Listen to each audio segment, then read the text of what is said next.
Tonight, we're not here to fix anything, not to understand everything, not to become someone better before you're allowed to rest. This is a quiet space where we gently let go and return to inner peace through soft Zen stories inspired by the Buddha, shared slowly so your mind can soften and your body can rest. Maybe today asked a little too much from you. Too many thoughts, too many worries, too many small things you tried to hold together. And maybe, just for this moment, you're ready to set them down. Here, you don't need to improve yourself. You don't need to solve tomorrow. You are already enough simply by being here, breathing quietly. Just for a moment. Where are you listening from tonight? Wherever you are, I'm grateful you're here, sharing this quiet space. Let your breath slow as if it remembers the way home. Let your shoulders soften like they no longer need to carry the world. Tonight, we'll listen to a simple story. A story from ordinary life, carrying a small thread of Zen and Buddhist wisdom. Not to give you more to think about, but to help you loosen your grip. Because suffering rarely ends by force. It softens when we stop holding it so tightly. There's nothing to rush, nothing to achieve, only a gentle drifting into rest, into stillness. Whether you stay awake or slowly fall asleep, this moment is already enough. And now, we begin tonight's journey with these Zen stories.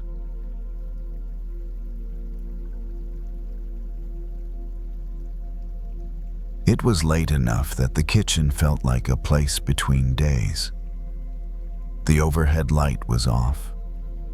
Only the small lamp near the counter was on, casting a soft, uneven glow across the island. A glass sat half full of water. Ice clinked once as it settled, then went quiet. Somewhere in the building, a dishwasher hummed distant and steady. The person stood at the counter reading a message they had already read too many times. It wasn't long. It wasn't even especially cruel. Just a sentence with a tone that caught. A line that nudged exactly where it hurt.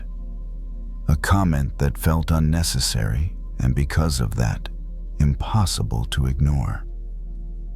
The body reacted before the mind finished interpreting it. A quick heat in the chest, a tightening behind the ribs. The tongue pressed lightly against the back of the teeth as if already forming words. There's a specific kind of anger that shows up like this. Not explosive. More like irritation with a hook in it. The message sat there on the screen, small and contained, but it pulled. It invited a response. Not a calm one, a sharp one. Something that would put things back in balance. Something that would sting just enough. The person set the phone down on the counter, face up. The screen dimmed, but the words stayed bright in the mind. Water was poured into the glass until it reached the rim. A few drops spilled over, sliding down the side, and pooling briefly on the counter before being wiped away with the edge of a sleeve. The action was automatic grounding. The first sip was taken quickly. The second was slower. The irritation didn't leave.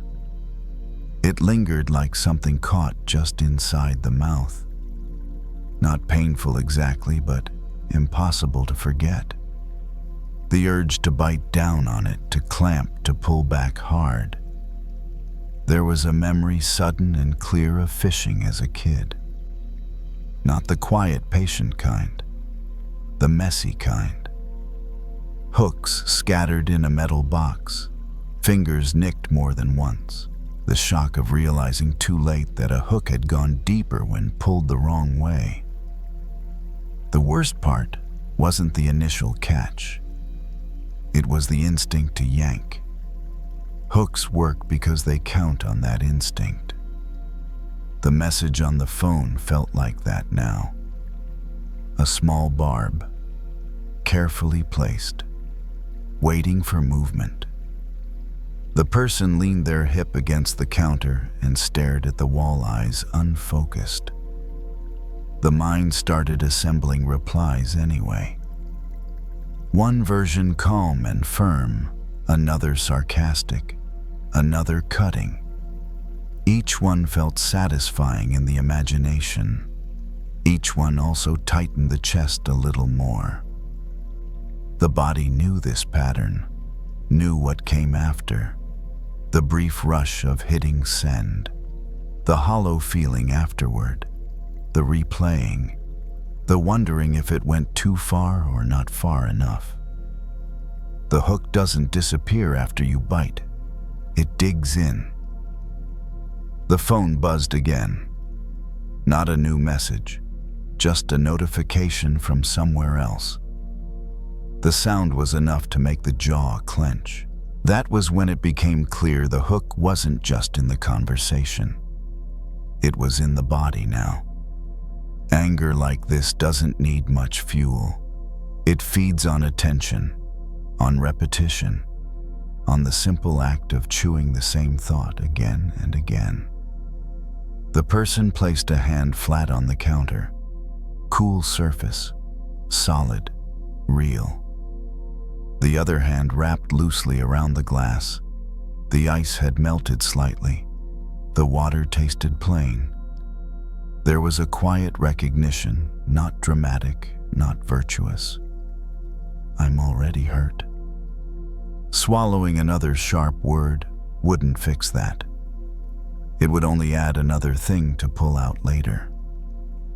The message on the phone stayed unanswered, not ignored, just left where it was, the way you might leave a splinter alone for a moment instead of digging at it with dirty fingers.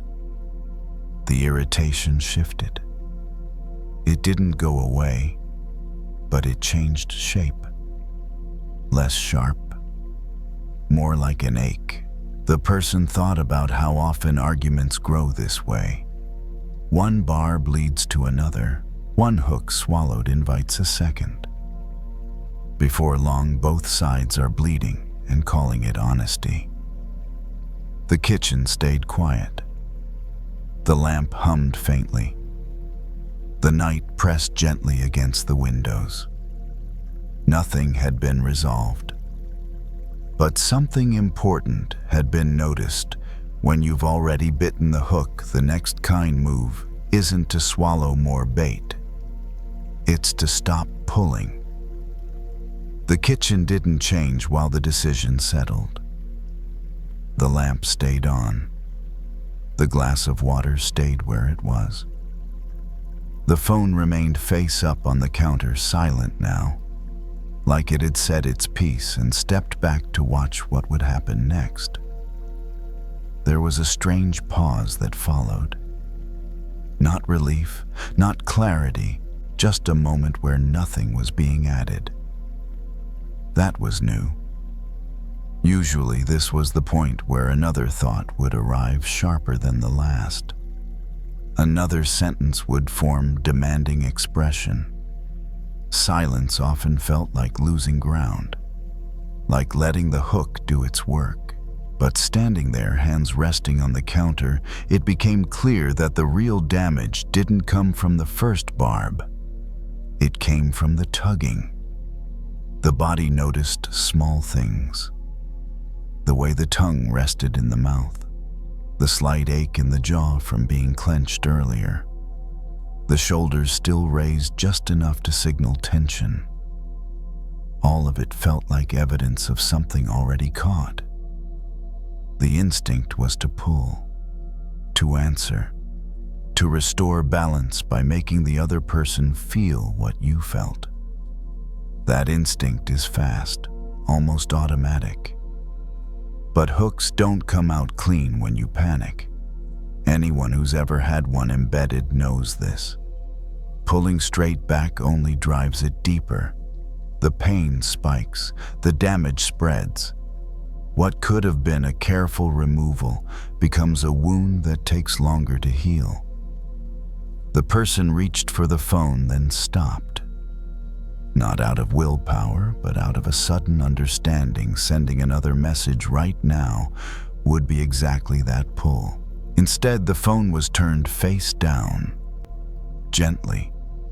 No drama. Just a small adjustment in direction. The irritation flared briefly in response, like a muscle protesting when you stop using it the way it's weak. Then it softened, unsure where to go without a target. A breath came in slow and shallow. Another followed deeper, more settled. The chest loosened a little. Not all at once. Just enough. Silence, it turned out, wasn't passive. It was an action. Not the kind that proves anything. The kind that prevents further harm. Forgiveness started to feel less like a decision about the other person and more like a boundary around pain. A refusal to keep feeding something that was already hurting.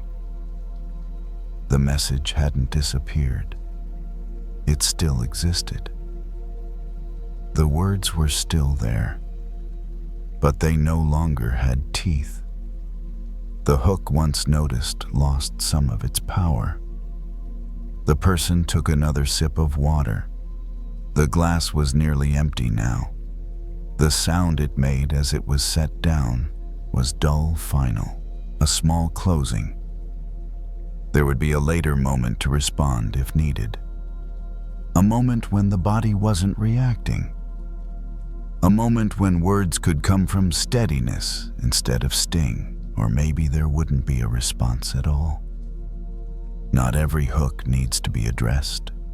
Some only need to be removed quietly. The dishwasher hummed on. A car passed outside. Life continued in its ordinary way, unaffected by the unsent reply. The irritation continued to fade, not into forgiveness exactly, but into space. Space where the body didn't have to stay alert. Space where the mind didn't need to sharpen itself. What remained was a clear sense of this swallowing. One more barb wouldn't make the pain smaller. It would only make it harder to heal. The night moved forward. The kitchen stayed dim and calm. The phone stayed silent. And somewhere between the counter and the quiet, the hook loosened simply because it was no longer being pulled.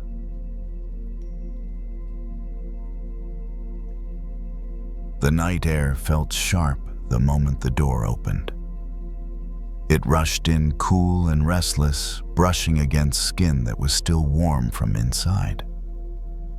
The street outside was brighter than expected. A gas station across the road glowed under fluorescent lights.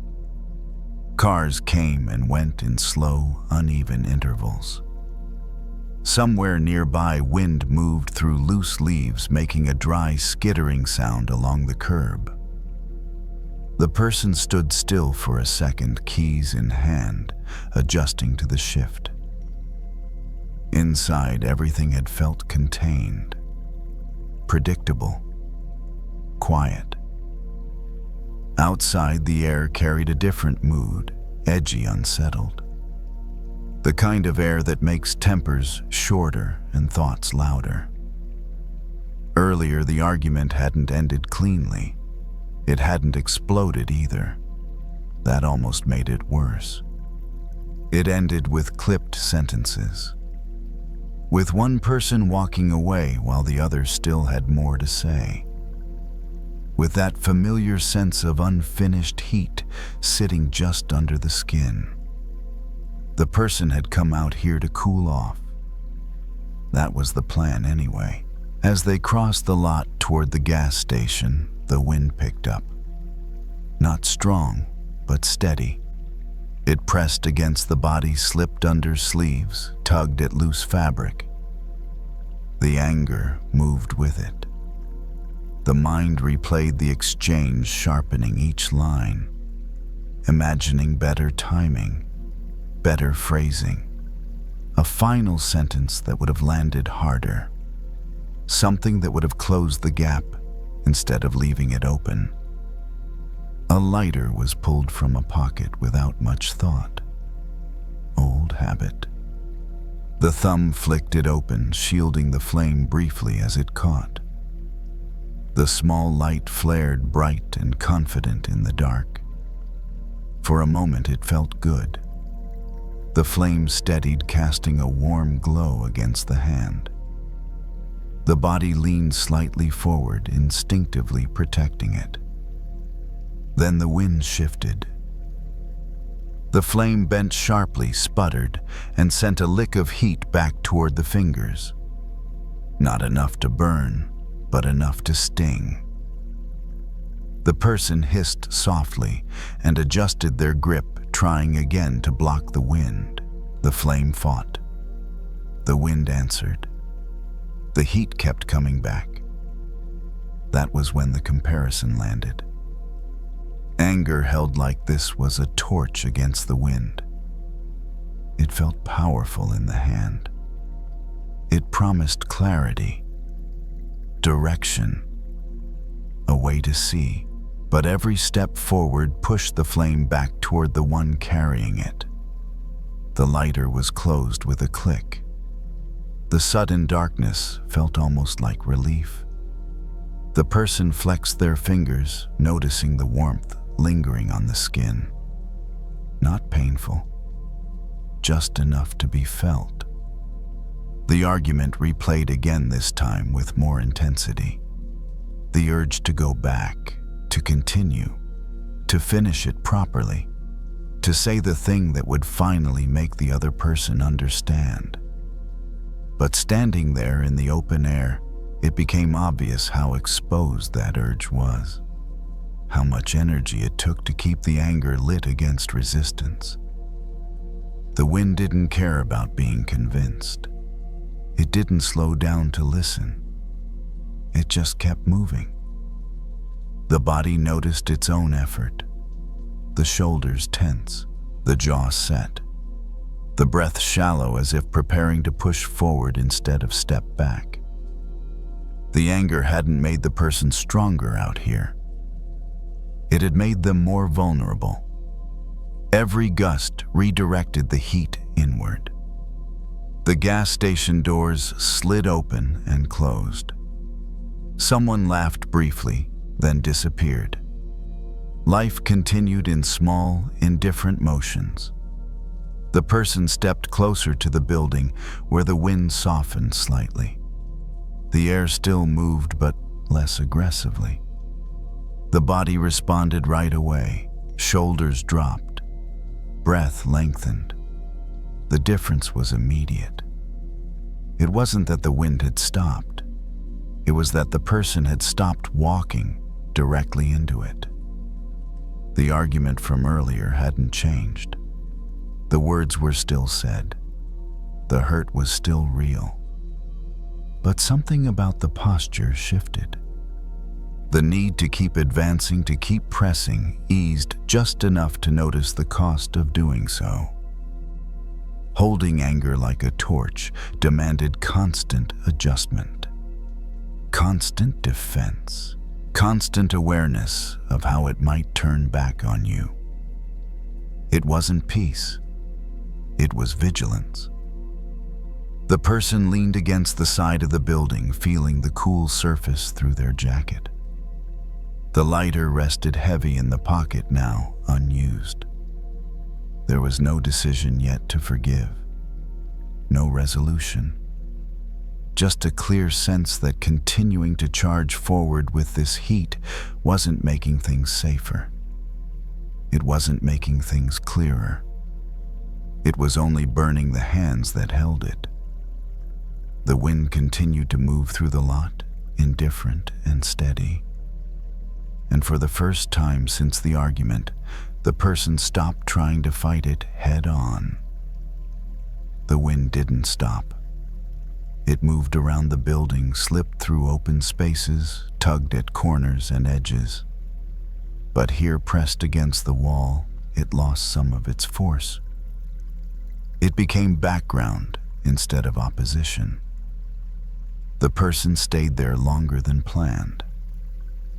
Not to think things through, not to rehearse what to say next, just to feel what it was like not to push forward for a moment. The hands rested at the sides, now empty. Without the lighter, there was nothing to protect, nothing to aim. The fingers slowly uncurling felt almost unfamiliar, like a posture the body hadn't used in a while. Anger still lived there. It hadn't gone anywhere. But without motion, it didn't know what to do. That was the strange part. So much of the anger earlier had depended on direction, on momentum, on the idea that something had to be done with it, said finished, proven. Standing still broke that spell. The body noticed the difference immediately. The chest felt less compressed. The breath no longer stopped short at the top. The neck released a little, as if it no longer needed to brace for impact. The argument replayed again, but differently this time. Slower, less sharp. The words still had weight, but they didn't demand a counterstrike. The person realized how much effort it had taken to keep charging forward into the wind. How much energy had gone into holding the torch upright, keeping it lit, making sure it didn't go out or turn back. That effort had been mistaken for strength. But strength, it turned out, didn't feel like this. Strength felt quieter, less dramatic, more like choosing where not to stand. The lighter stayed in the pocket. The temptation to pull it out again flickered briefly, habit more than desire. Then it passed.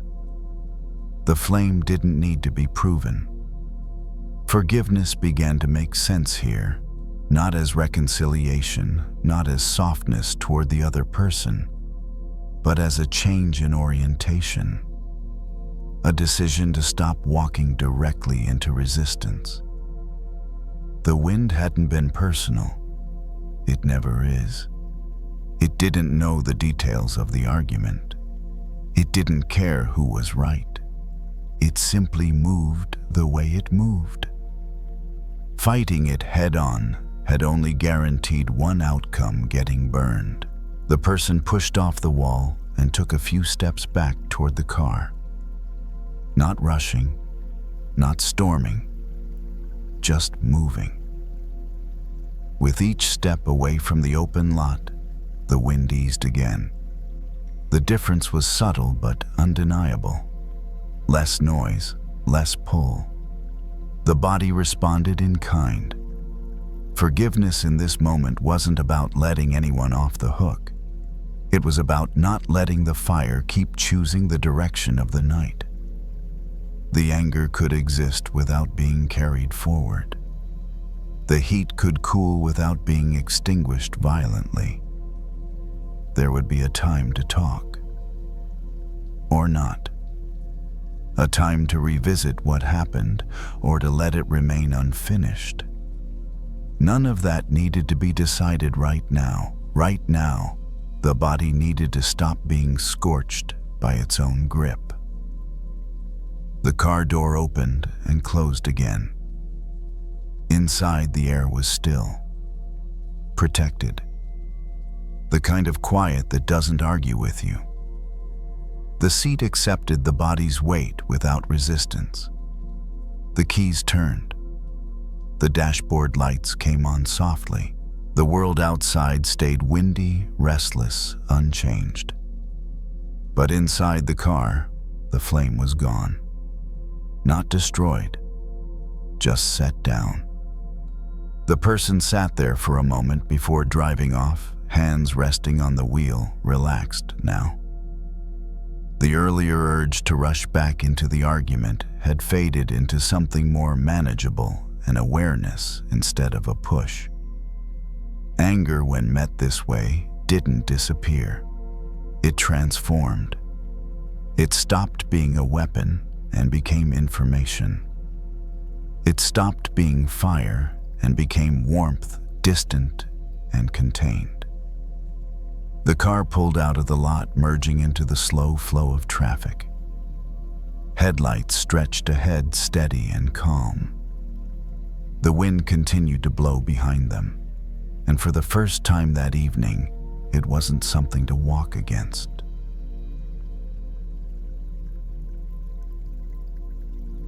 The bathroom was quiet, except for the sound of water.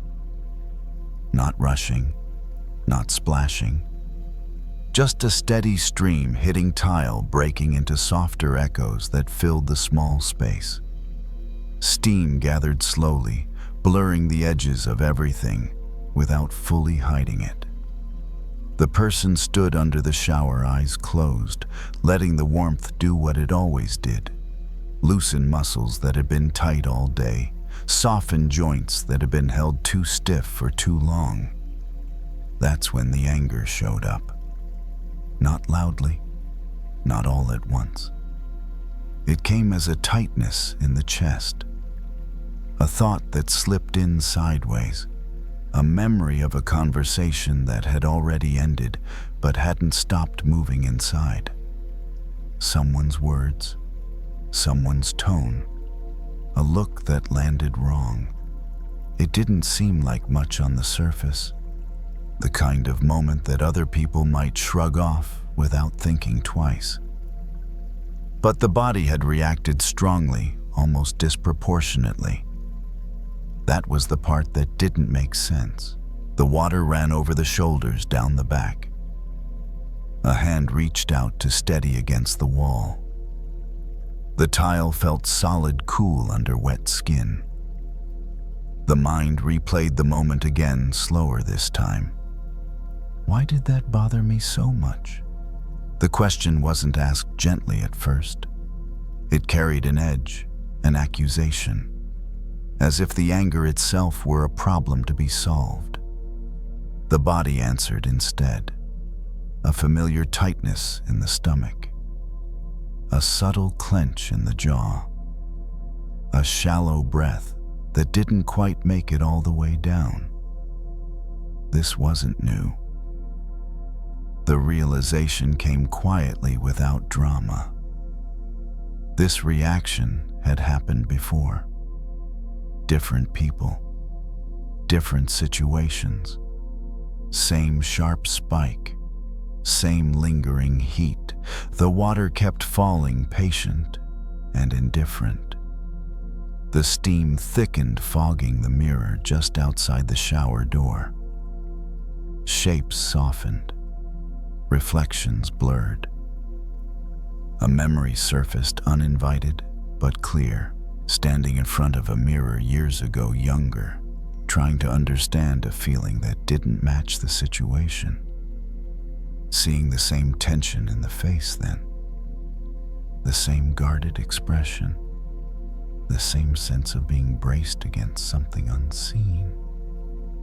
The mirror doesn't create what it shows. It only reflects what's already there. The anger from earlier began to feel less like an attack from the outside and more like a flare from somewhere inside. Not invented, but triggered. The water pressure shifted slightly, a different note in the sound. The body adjusted without thought. The person rested their forehead briefly against the tile wall, The heat felt grounding, the contact steady. It wasn't that the other person hadn't been careless or insensitive or wrong. They might have been. But the intensity of this reaction didn't belong entirely to them. It belonged to a place that had been touched, a place that hadn't healed yet. The mind resisted that idea at first. It wanted the anger to stay justified, clean, directed outward, easier that way. But the body didn't argue. It recognized the pattern. Anger in moments like this wasn't just a defense. It was a signal. Something inside had been reflected back too clearly. The mirror in the bathroom was now fully fogged. Only vague outlines remained. The person reached out and wiped a small circle with the palm of their hand. An eye stared back, then another. The face didn't look furious. It looked exposed. The water continued to fall steady and warm. The room held the sound without judgment. Forgiveness hadn't appeared yet. It didn't need to. What had appeared was understanding not of the other person, but of the self. A recognition that some reactions are echoes. Old vibrations stirred up by new contact. The anger softened slightly, losing its sharp edges. It didn't disappear, but it became less urgent, less demanding. The mirror showed what it always does, not who caused the pain, but where it lives. The water kept running, and for the first time since the moment earlier that day, the person stopped arguing with the reflection. The water was turned off slowly, not all at once. The sudden quiet felt louder than expected. Droplets slid down skin, then fell to the floor in soft, irregular taps. Steam lingered in the air, holding the warmth a little longer before letting it go. The person stayed there, still inside the fog. There was no rush to step out. No need to dry off yet. The moment felt unfinished, but not in a tense way. More like something was settling into place. The anger from earlier hadn't vanished. It hovered nearby, quieter now, less sharp. Without the noise of the water, it was easier to hear what it was actually saying. It wasn't shouting anymore. It was pointing. The mirror still fogged, except for the small cleared circle reflected a softened version of the face. Lines less defined, edges blurred. The eyes looked tired, but calmer. The person wiped the mirror again, widening the clear space. More of the face came into focus. The expression wasn't accusing. It wasn't defensive. It looked like recognition. That comment earlier in the day, the one that had landed so hard, wasn't unique. It hadn't invented the pain. It had only pressed on something that was already sensitive. A place that had learned long ago to brace. The body remembered before the mind did. Moments of being dismissed, overlooked, spoken to in ways that felt small. Moments when reacting strongly hadn't been safe, so the reaction had learned to hide. Anger had become the guard at the door. It made sense now why it showed up so fast. Why it arrived with heat and certainty. It wasn't trying to start a fight. It was trying to protect something fragile. Understanding that changed the shape of it. The anger no longer felt like an enemy to suppress or justify. It felt like a messenger that had been misdirected for years. Forgiveness seen from here wasn't about the other person at all. It was about turning toward the place that had been reflected. The towel was reached for wrapped around the shoulders. The fabric was rough and familiar grounding. The body felt heavier now, more present. Standing in front of the mirror, the person didn't analyze their face, didn't critique it, didn't search for flaws. They just looked.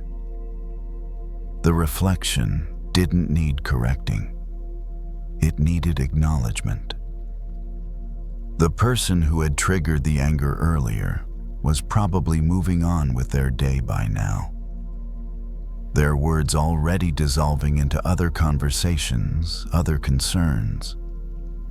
They weren't carrying this moment anymore. But the body had been. And that was where forgiveness belonged. Not as a pardon, not as an excuse, as a release of the expectation that someone else should heal what they didn't break. The mirror showed a small nod, barely perceptible, a quiet agreement between the body and the reflection. I see you. I know why that hurt. The steam began to thin. The room cooled gradually. The outlines sharpened again. The anger continued to fade, not into indifference, but into something more workable, less explosive, more honest. The mirror returned to being just a mirror. The person stepped away, feet touching the bath mat, feeling the texture beneath them. Another ordinary sensation anchoring the moment. There would be other triggers, other reflections, other times when old wounds caught the light at the wrong angle. But now, there was a pause where there used to be a reaction, a moment to recognize what was being shown. The towel was hung up, the light dimmed, the bathroom returned to quiet, and somewhere between the fog and the clearing, the person learned this: not every anger is about the person in front of you. Sometimes it's about what they accidentally helped you see. And when that's the case, forgiveness starts at the mirror.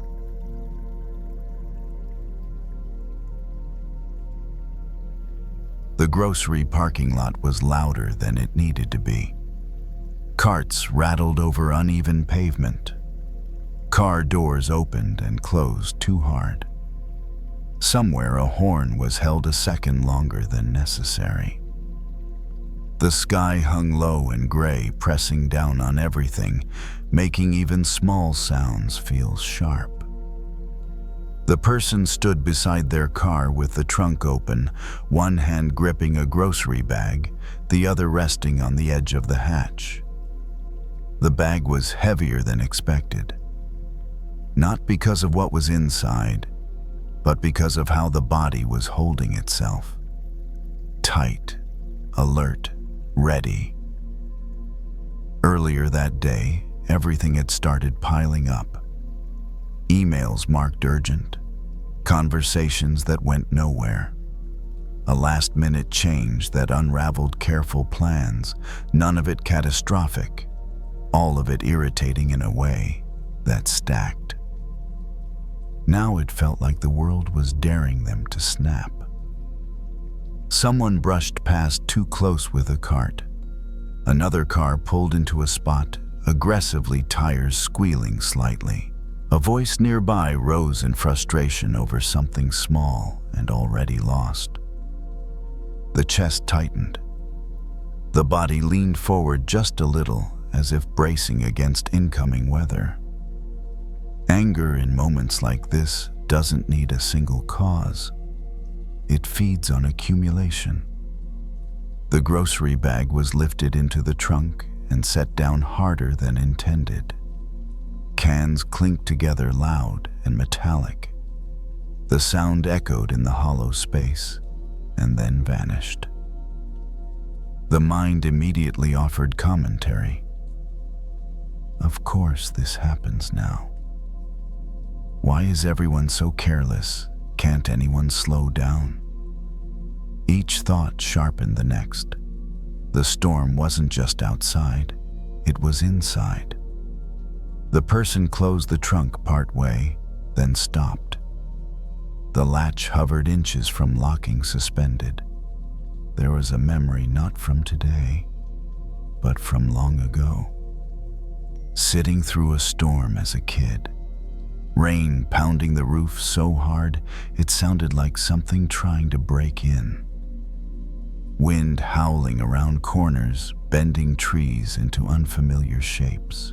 And then the quiet. Not the end of the storm, but its center. The eye.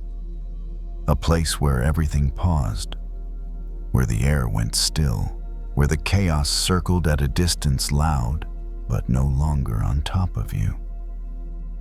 That memory came back now with surprising clarity. The trunk was closed gently this time. The sound was solid final, but not aggressive. The hand stayed there for a moment longer than necessary, palm flat against the cool metal. The body noticed its own posture. Shoulders lifted, jaw set, breath shallow. All signs of fighting weather. The parking lot hadn't done anything personal. Neither had the people in it. They were all just moving through their own versions of the same pressure. The person stepped back from the car and leaned lightly against it. The metal was cool through clothing, grounding. The noise didn't stop, but it changed in relation to the body. It was no longer everywhere. It was around. A cart clattered by. A child cried briefly, then quieted. An engine turned over and drove away. Sounds layered on top of each other, messy and human. The breath slowed just a fraction. The realization didn't arrive as wisdom. It arrived as relief. I don't have to match this pace. Anger had been pushing the body to meet the storm head on. To harden. To brace. To move faster and louder, just to stay upright. But standing here back against the car, it became clear how unnecessary that was. Storms don't respond to force. They don't calm because you yell back. They pass when they pass. The person stayed still for another moment. Not to meditate, not to escape, just to stop feeding the momentum. The mind tried once more to list grievances, to tally up reasons for irritation. It didn't get far. Without the body's full cooperation, the thoughts lost their edge. They became observations instead of weapons. The parking lot remained chaotic. Nothing had changed out there, but inside, something had. The storm was still happening, but the person was no longer standing in its center. They had stepped just slightly into a quieter place within it. And for the first time all day, that felt like enough. The parking lot didn't quiet down. If anything, it grew busier. Another row of cars arrived at once. A cart tipped over somewhere, metal clanging sharply before someone righted it. Voices overlapped, impatient, distracted, already late for something else. But leaning against the car, the person noticed something unexpected. The noise didn't feel as close. It was still loud, still messy, still irritating if examined too closely. But it no longer pressed directly against the chest. It hovered at a small distance, like weather seen through a window, instead of felt on bare skin. The breath found a slower rhythm without being guided. In through the nose, out through the mouth, not deep, not deliberate, just less hurried. The body had stopped trying to win. Earlier, anger had felt necessary, like armor, like the only way to move through all this friction without being knocked over. But armor is heavy, and wearing it for too long makes even standing feel like work. Standing here now, the person felt the difference immediately. The shoulders softened, the hands unclenched, the jaw loosened just enough to notice it had been tight all along. The storm continued to circle. A driver argued loudly with someone over a parking spot. A cart bumped the car lightly and rolled away. Someone muttered an apology without slowing down. None of it required a response. That realization carried an unexpected relief. So much anger is born from the belief that everything needs answering, that every disruption is a challenge, that every careless moment must be corrected or endured with force. But storms don't ask for engagement. They ask for shelter.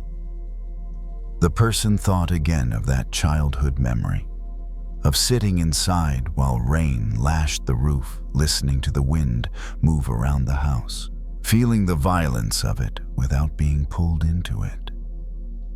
The eye of the storm isn't created by fighting the wind. It exists because of where you stand. The hand lifted from the car and rested briefly over the chest. The heartbeat felt steady, present, not rushed. Forgiveness in this moment didn't feel like kindness toward anyone else in the parking lot. It felt like permission. Permission not to absorb the chaos. Permission not to harden in response. Permission to let the storm stay outside. The anger hadn't disappeared. It still flickered now and then, especially when a sound cut too sharply or someone moved too abruptly. But it no longer dictated posture or pace. It was weather, not identity. The person reached into the trunk again, this time calmly, and picked up the last bag. The weight felt different now, not lighter, but easier to carry. Walking toward the cart returned, the noise shifted again. The storm closed in slightly, then moved past. The body adjusted without panic. This was the eye. Not silence, not control. Just a place inside that stayed steady while everything else spun. There would be other days like this. Other crowded places. Other moments where irritation stacked until it felt personal and unavoidable. But now, there was a reference point. A knowing that calm doesn't require the world to cooperate. It requires a decision not to join the frenzy. The cart slid into place with a dull final sound. The person turned back toward the car. The sky remained gray. The parking lot remained loud. None of that needed fixing. The door opened. The seat welcomed the body. The door closed again, sealing off some of the noise, but not all of it. The engine started. The dashboard lights glowed softly. As the car pulled out of the lot, the storm was still there, swirling, impatient, unchanged. But the person carried the eye with them, and that was enough to move forward without anger choosing the direction.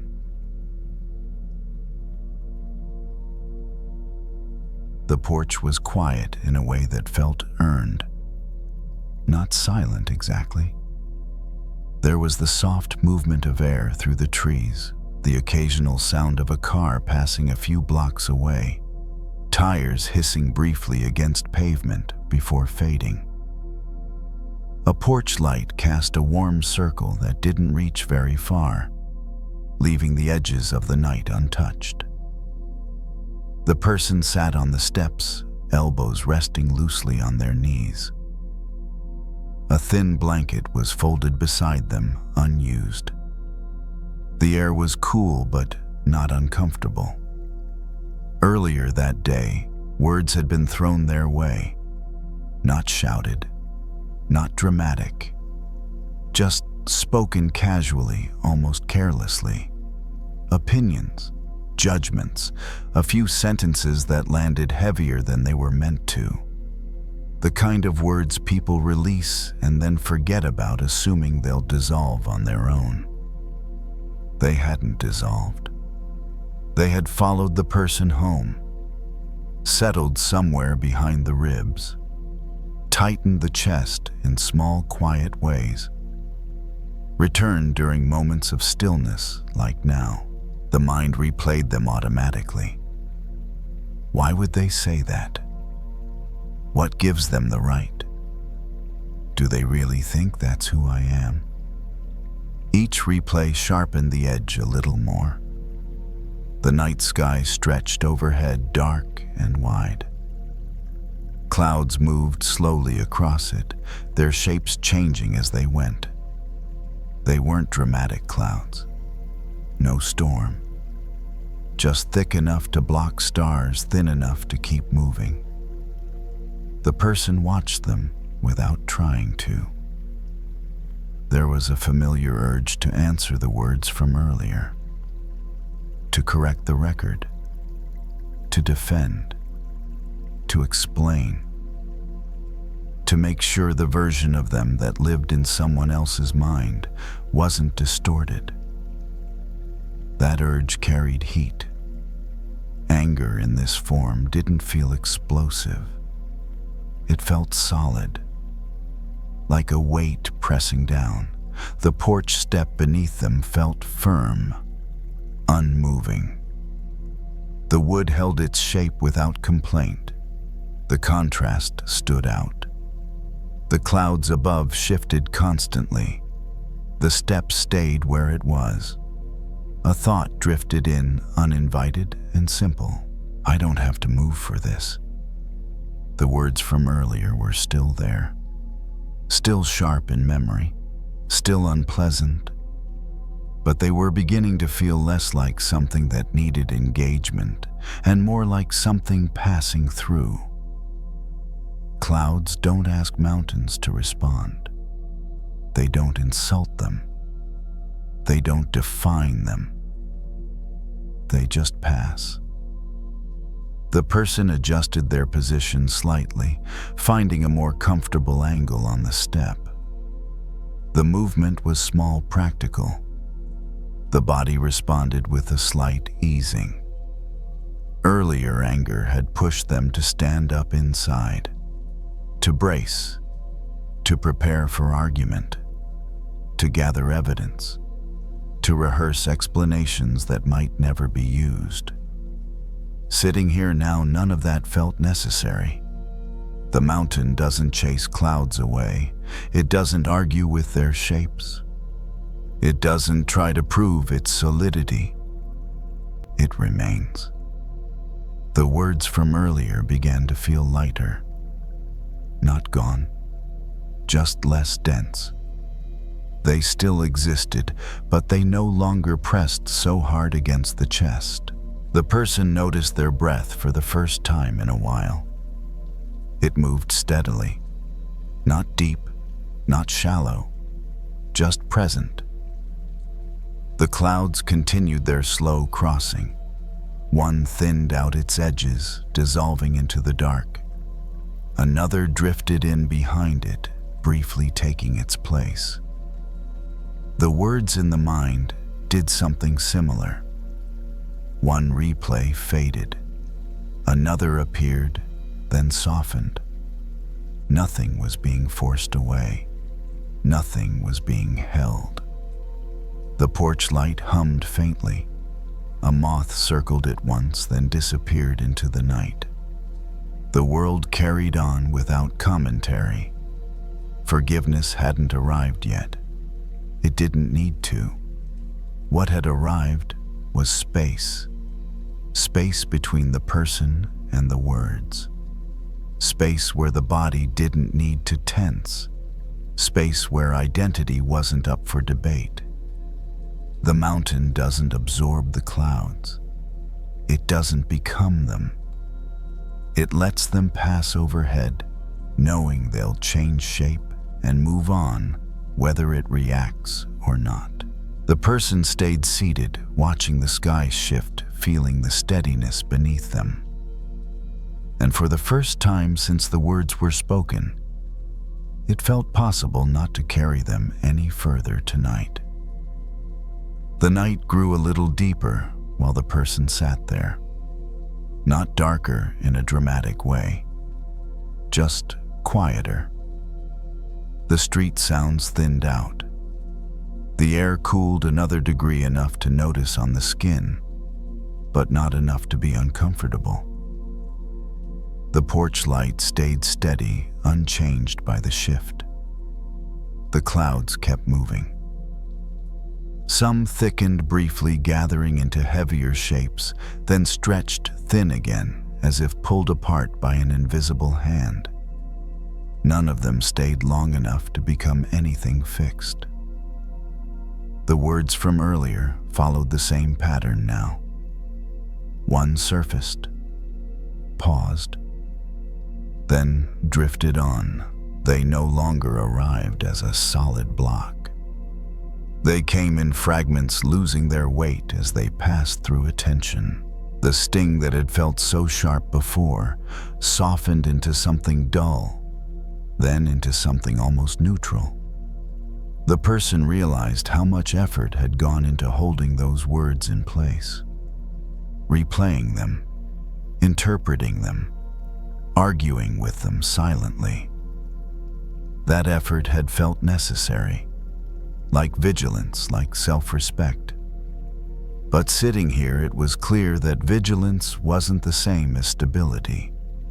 The porch step didn't strain to stay solid. It didn't tense against the night air. It didn't react when clouds blocked the stars. It simply stayed. The body took that in. The shoulders dropped a little more. The chest felt less compressed. The breath moved without obstruction, as if it had been waiting for permission. Forgiveness, when it finally appeared, didn't come with emotion. No warmth, no reconciliation, no sense of moral victory. It came as a practical understanding. The words don't need a home in me. They could exist somewhere else, in the air, in memory, in someone else's mind, but they didn't need to live in the body. The mountain doesn't store clouds. It doesn't cling to them. It doesn't follow them once they pass. The person leaned back slightly, letting their weight settle into the step. The wood creaked softly, adjusting, then held. There would be other days like this. Other comments, other judgments, other moments when someone else's words would drift too close and brush against something sensitive. That didn't need denying. But tonight had made something clear: reacting wasn't the only way to protect oneself. Standing still was an option too. The mind tested this new understanding briefly, offering one last replay of the words just to see if they still hurt. They didn't land the same way. They arrived thin, faded faster, left less behind. Not because they were suddenly true or false, but because they no longer had a surface to stick to. The clouds continued on, opening small patches of sky where stars briefly showed through. One by one, faint points of light appeared, then vanished again as another cloud passed. Nothing stayed fixed. Nothing needed correction. The person stood up slowly, brushing their hands against their legs to warm them. The movement felt unhurried, complete. The anger that had been there earlier wasn't gone. it had simply lost its anchor. Without the words to grip it, had nowhere to settle.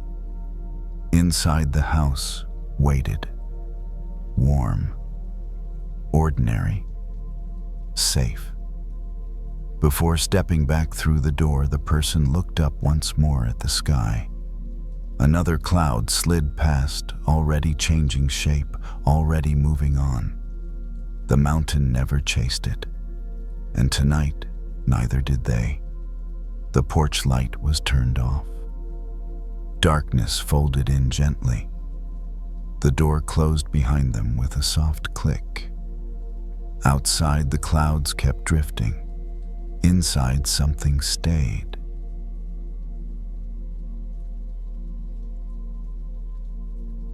A lot of anger doesn't announce itself as anger. It shows up as certainty, as the feeling that you're simply seeing things the way they are, that you're not being harsh, just realistic. But the body doesn't care much about being right. The body just carries the weight. The tight jaw, the shoulders that never quite drop, the quiet readiness even when nothing is happening. That evening, she stood in her small living room with a paper towel tucked under her arm and a spray bottle in her hand. Cleaning the window hadn't been on her plan. Rest had. But the front glass had caught the streetlight at the wrong angle, making every fingerprint and streak stand out, and something in her had latched onto it. The phone lay face down on the coffee table. Earlier, a message had come through. Short, dismissive, familiar in a way that made her chest tighten. Not cruel enough to justify a big reaction, just enough to leave a sting. The kind of message that sits in the background, replaying itself when the room finally gets quiet. She lifted the spray bottle and misted the glass. Tiny droplets scattered across the surface, and when she wiped, the familiar squeak followed. Soft, repetitive, almost soothing. Outside, a car passed slowly, tires whispering against damp pavement. The apartment itself was still lit only by a warm lamp in the corner. She wiped in long strokes, her mind moving the way it always did when she was upset. It ran through examples. People who took without asking, people who never apologized, people who acted like their bad days gave them permission to be careless with others.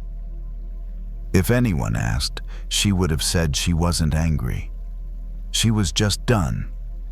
Done excusing. Done expecting better. The paper towel snagged and tore slightly. She stopped, replaced it, pressed the new sheet flat against the glass. Her reflection shifted in the wet surface, blurred, stretched, broken into pieces by streaks of cleaner. For a moment, she didn't see a face so much as a shape behind a mess. The window wasn't filthy. It wasn't ruined. It was just layered. A week of dust, a few fingerprints, things that hadn't seemed worth noticing until the light hit them just right. She wiped slower. The sound changed. Less squeak, more glide. And with that small change, something in her chest loosened, not dramatically, not all at once, but enough to be noticeable. She didn't think about forgiveness. That word felt too heavy, too final, like it demanded something she wasn't ready to give. She wasn't trying to become softer for anyone else. She just wanted the pressure inside her to ease. She noticed how tightly she'd been holding her shoulders, how her breath had been stopping short without her realizing it. As she reached the lower edge of the window, she exhaled longer than before, the kind of breath that happens when the body decides it's safe enough to let go a little. Outside, a couple walked through the pool of streetlight, one carrying a takeout bag, the other pulling a jacket closed. They passed without drama, without meaning, just people moving through their night. She watched them for a second through the cleaner glass. The world didn't suddenly look kinder. It just looked quieter, less personal. She dragged the towel along the bottom edge where grime always collected. The dirt lifted in a dull gray smear, and she felt a strange sense of relief, not because it was gone, but because it had been simple. No argument, no justification. Just noticing something and clearing it. Her phone buzzed once on the table. She didn't reach for it. Not because she was avoiding it, but because she didn't need to answer from this tight place. Standing there, she realized something gently, without turning it into a rule. When hurt stays too close to the surface, it colors everything you see. It doesn't mean your experiences weren't real. It doesn't mean your anger is wrong. It just means the glass you're looking through has been carrying more than it needs to. She finished the window. Not perfectly. There were still faint streaks if you looked closely. But the harshness had softened. The streetlights outside no longer felt like they were pressing in on her. She set the spray bottle down and listened to the apartment. The clock ticking, the fridge humming.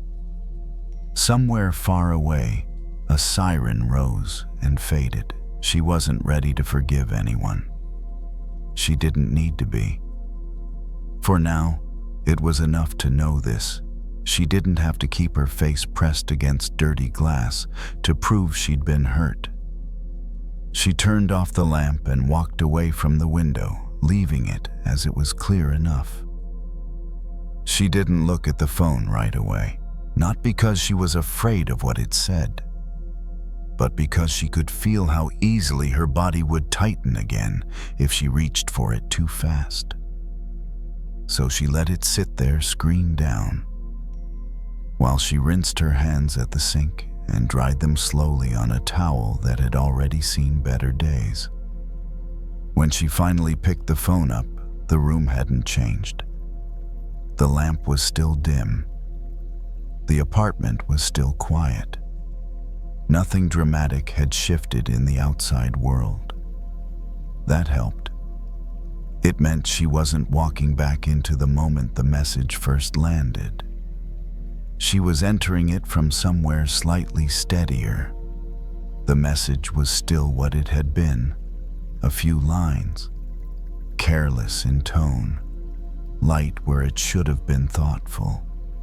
The kind of message that read from the wrong place could reopen a whole history of being overlooked. She felt the familiar spark move through her chest. Not a full flame, more like heat under the skin. Her first impulse was immediate and well-practiced: explain herself, correct the record. Make sure she wasn't misunderstood. Make sure the other person knew they were wrong. Her thumbs hovered over the screen. She noticed how her breath had shortened again. Not all the way, just enough to be a warning. It was the same signal she'd learned to recognize over time, the one that said, if you answer now, you won't actually be answering this message. You'll be answering every other one that came before it, so she didn't type. She read it once more, slower. This time she paid attention not just to the words, but to what happened inside her as she read. The tightening, the urge to defend, the old sense of having to prove her reality was real. She wasn't wrong for feeling that. Anyone in her place would have felt it. But she could see something else too now, that the window behind her was cleaner. The message wasn't the whole story. it was a fragment. A snapshot taken without context, without tone, without the weight of everything she'd been carrying, and the meaning she was about to pour into it. They don't care, they never listen, they always do this. That part was coming from a place that was already tired. She set the phone down again, face up this time. Outside, the street had gone quieter. Fewer cars, longer gaps between sounds. The night was doing what it always did, slowly lowering the volume on everything. She sat back on the couch and let her shoulders drop fully this time. No effort, just gravity. Her hands rested open on her lap, empty. For a moment, she didn't do anything at all. And in that moment, the anger didn't grow. It didn't disappear either. It just stayed the same size, like something being watched instead of fed. She thought about how often anger asks to be proven right, how it wants witnesses, how it wants rehearsal and repetition, how easily attention becomes oxygen. She wasn't interested in putting the fire out by force. She just didn't want to keep fanning it. When she picked up the phone again, she typed a response, but not the one that had been waiting in her chest all evening. The words were shorter, plainer, less precise maybe, but also less sharp. She didn't explain the entire history. She didn't outline every reason she was justified in feeling hurt. She simply named what was true for her in that moment without adding heat. She read it once, then once more. Not to perfect it, but to feel how her body responded to it. The message didn't give her a rush. It didn't feel victorious. That was how she knew it was different. She sent it. The phone didn't light up again right away. There was no instant relief, no resolution, just space. And in that space, she noticed something quiet and important: forgiveness. At least the kind she could live with. Didn't feel like letting someone off the hook. It felt like stepping back from the edge of something that had been costing her more than it was costing them. She wasn't saying what happened was okay. She wasn't pretending it hadn't hurt. She wasn't offering closeness where there wasn't safety. She was simply choosing not to carry the weight of it any longer than necessary. The window behind her reflected less now that the lamp was off. It had become almost invisible, just a darker square against the night. She liked that. It meant she wasn't focused on it anymore. She stood, turned off the last light, and let the room settle into darkness.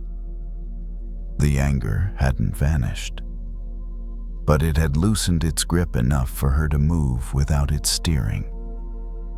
Tomorrow things might feel different. The message might be answered in a way she didn't like, or not answered at all. But that was tomorrow's wait. Tonight she had done enough.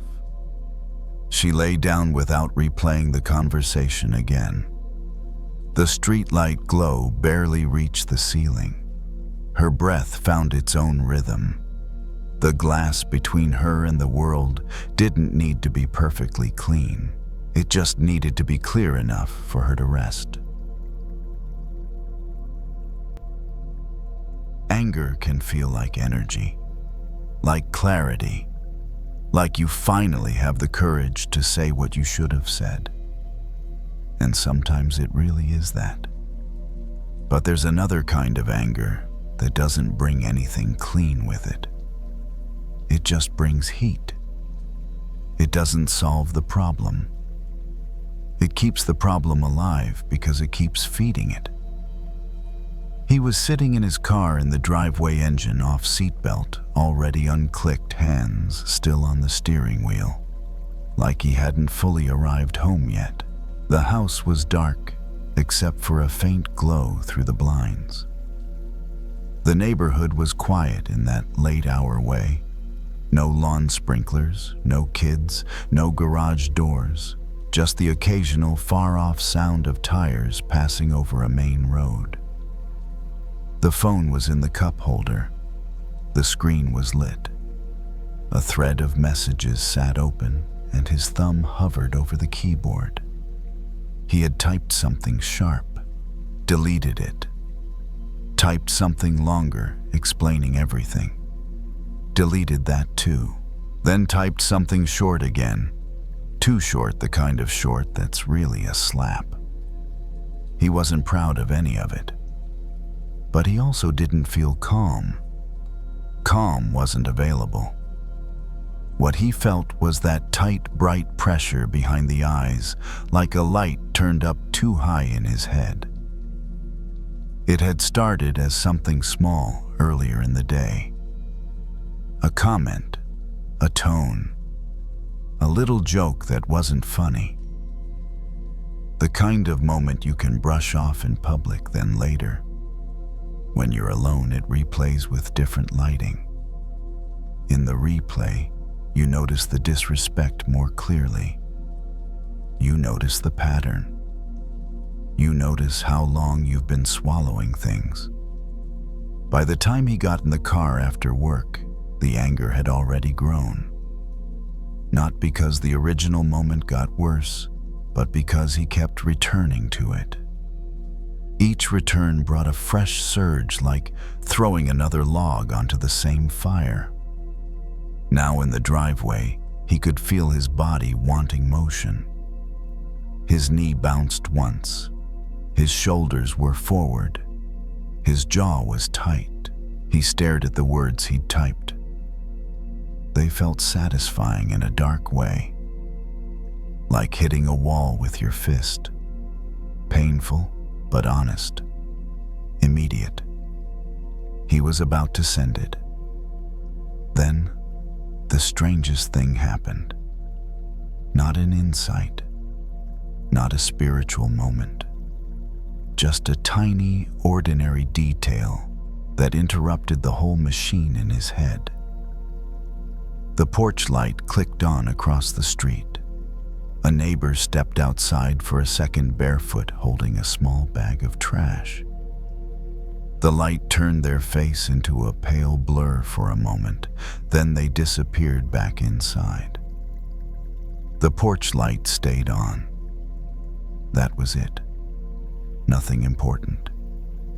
But the pause it created in him was real. Like the mind had tripped over something neutral and for a second stopped sprinting. He looked at his phone again and saw something he hadn't wanted to see. This message wasn't going to fix anything. It wasn't even going to express what he really felt.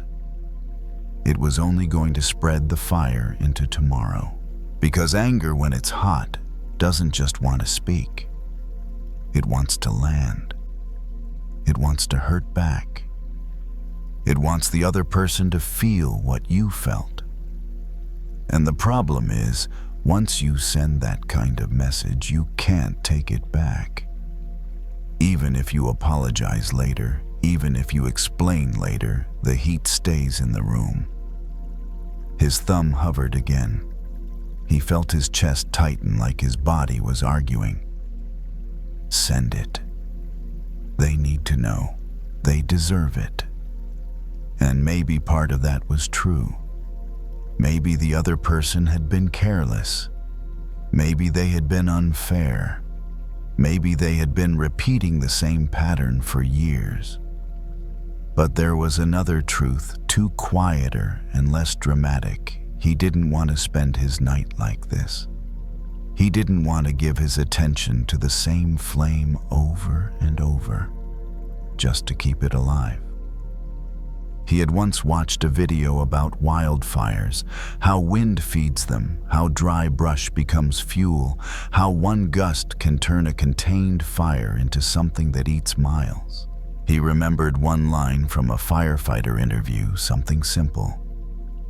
You don't fight a wildfire by giving it more oxygen. He wasn't dealing with a forest. He was dealing with a message thread. But his body felt the same. The same heat. The same spreading.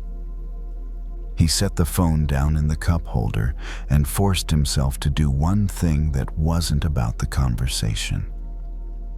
He looked around the car like he'd never been in it before. The dashboard dust. The little stack of receipts in the console. The faint smell of coffee that had spilled weeks ago and never fully left. The silence that existed, whether he was angry or not. For a full 10 seconds, he did nothing. In that small pause, the anger didn't disappear, but it changed shape. It stopped being a command. It became a feeling. Still unpleasant, still real, but no longer in charge. He picked the phone up again. The message was still there waiting. He didn't delete it yet. He just stared at it and asked himself one plain question. If I send this, does my life get calmer or does it get louder? The answer came fast. He didn't want louder, so he didn't send it. Not because the other person was right, not because he was above it, but because tonight he could feel the cost. He could feel how attention was feeding the fire and how he was the one holding the match. He placed the phone face down again, like closing a lid. Then he finally took his hands off the steering wheel and let them rest in his lap. The porch light across the street was still on. A small, steady glow. It didn't ask anything from him. It didn't demand a response. It just existed quiet and constant while the rest of the neighborhood slept. He sat there a moment longer, letting that steadiness be contagious. He stayed in the car longer than he needed to, not because he was frozen, but because he could feel how close he still was to doing something he'd regret. The anger hadn't left. It had just stopped shouting. Now it sat in his chest like a hot coal, quiet, but very much alive. He knew this feeling. The part where you don't explode, but you don't feel better either. The part where restraint starts to feel like pressure. Like holding a door shut while something keeps pushing from the other side. He opened the car door and stepped out into the night. The air was cooler than inside the car, and that helped. He locked the door, the soft click sounding louder than it should have in the quiet. The house stood there, familiar and dark, waiting. Inside, he didn't turn on the overhead lights, just the small lamp by the couch. The room felt still, like it was holding its breath. He set his keys down and noticed his hands were slightly shaky. Not dramatically, just enough to be honest. He sat on the edge of the couch and leaned forward, elbows on his knees. The phone was still in his pocket, heavy. He could feel it even without touching it. The old habit would have been to distract himself. Turn on the TV, scroll, drown the feeling in noise until it dulled. But tonight, something in him wanted to do less, not more. He wanted the fire to burn down on its own without fresh fuel. Anger has a strange relationship with time. When you keep feeding it, it feels urgent, immediate. like something has to be done right now. But when you stop feeding it, it reveals something else underneath. Often it's hurt, or disappointment, or the tired feeling of having the same boundary crossed again. He closed his eyes for a moment and let his breath drop lower. Not in a practiced way, just enough to notice that it could. Images floated up without being invited. Other moments with the same person, different days, different words, all small, none catastrophic. But together, they formed a pattern. And patterns are what turn irritation into anger. He saw something else too, and it wasn't flattering. He saw how much of his energy he'd been giving away by replaying the same story. How the other person had moved on hours ago while he was still sitting in the heat of it. That realization didn't make him kinder. It made him tired. He stood up and walked into the kitchen, poured himself a glass of water, drank it slowly. The cold helped. It anchored him in something physical, something real. The anger didn't disappear, but it lost some of its edge, like a blade set down instead of being swung. He thought again about the wildfire image. How fires don't only consume what they touch, they change the air. They make it hard to breathe even for people far away from the flames. He didn't want to live in that air. He picked up his phone and looked at the message again. It still bothered him. That hadn't changed. But now he could see it without the red haze around the edges. He could read it as one moment, not a verdict on his worth or a summary of the relationship. He deleted the unsent message, not as a gesture of forgiveness, just as a practical decision. Those words belonged to a version of him that was overheated. He didn't need to give them a future. He opened a new note instead and typed a few sentences that he didn't plan to send to anyone. They weren't polite, they weren't measured. They were honest in the rawest way. He wrote exactly what had hurt, exactly what he wished had been different. He didn't soften it. He didn't justify it either. He let it exist. When he was done, he put the phone down and didn't reread it. The words had done their job just by leaving his body. He noticed then how much space there was in the room, how the quiet wasn't empty but full of ordinary sounds, the fridge cycling on, the faint tick of a clock somewhere, his own breathing slower now. Forgiveness, he realized, didn't arrive as a feeling, at least not tonight. It arrived as a choice not to keep setting himself on fire to keep someone else warm. It arrived as the decision to stop feeding something that only grew when he paid it attention.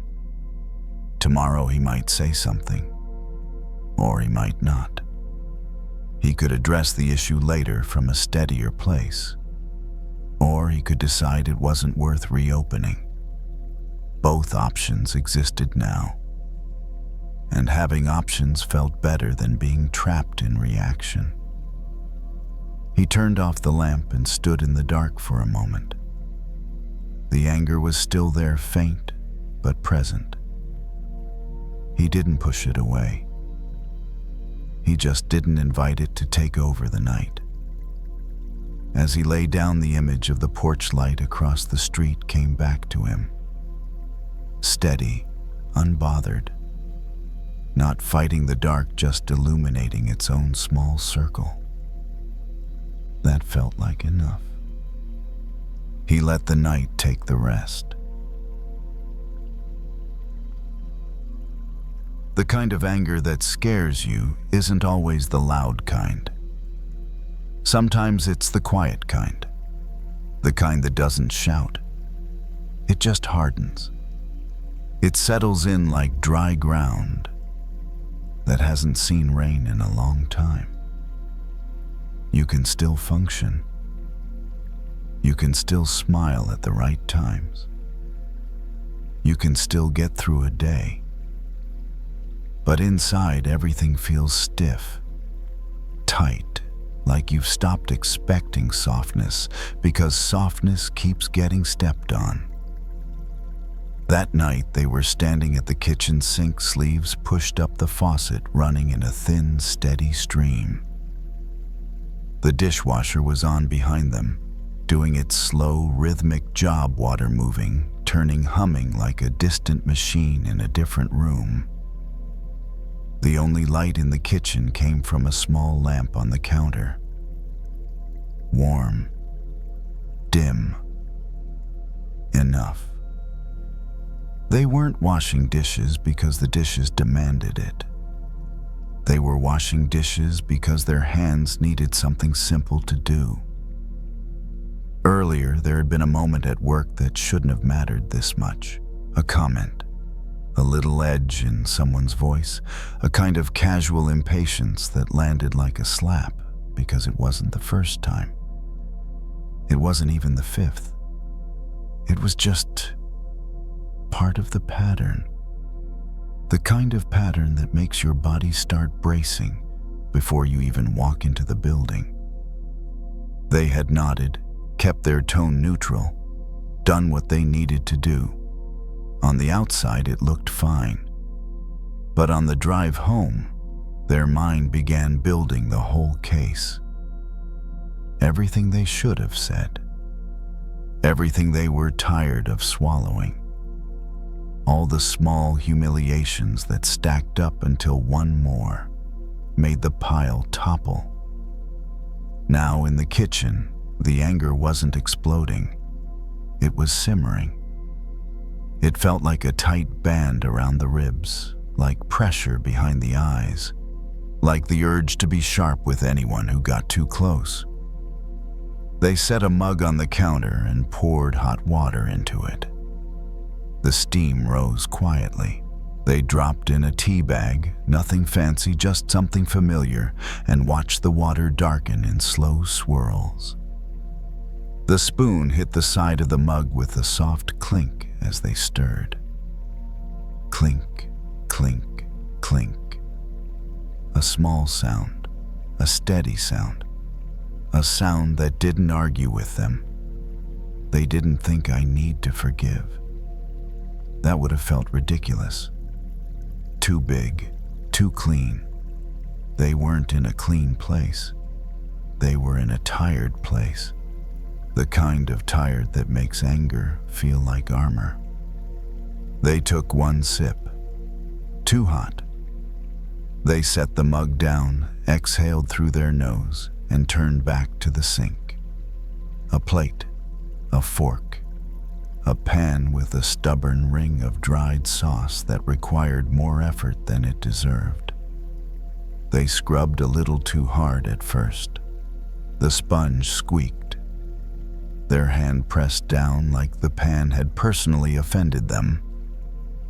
And then they noticed what they were doing. Not in a judging way, just noticing. It was the same pressure they wanted to put into their words earlier, the same force behind the message they almost wanted to send, the same desire to make something give. They stopped scrubbing for a second and let the pan sit under the warm water. The heat loosened the dried ring without drama, without violence, just time and warmth and repetition. They watched it soften, and something in their chest shifted, not because the problem was solved, but because the method was different. They didn't have to attack the pan to change it. They didn't have to punish it. They didn't have to win.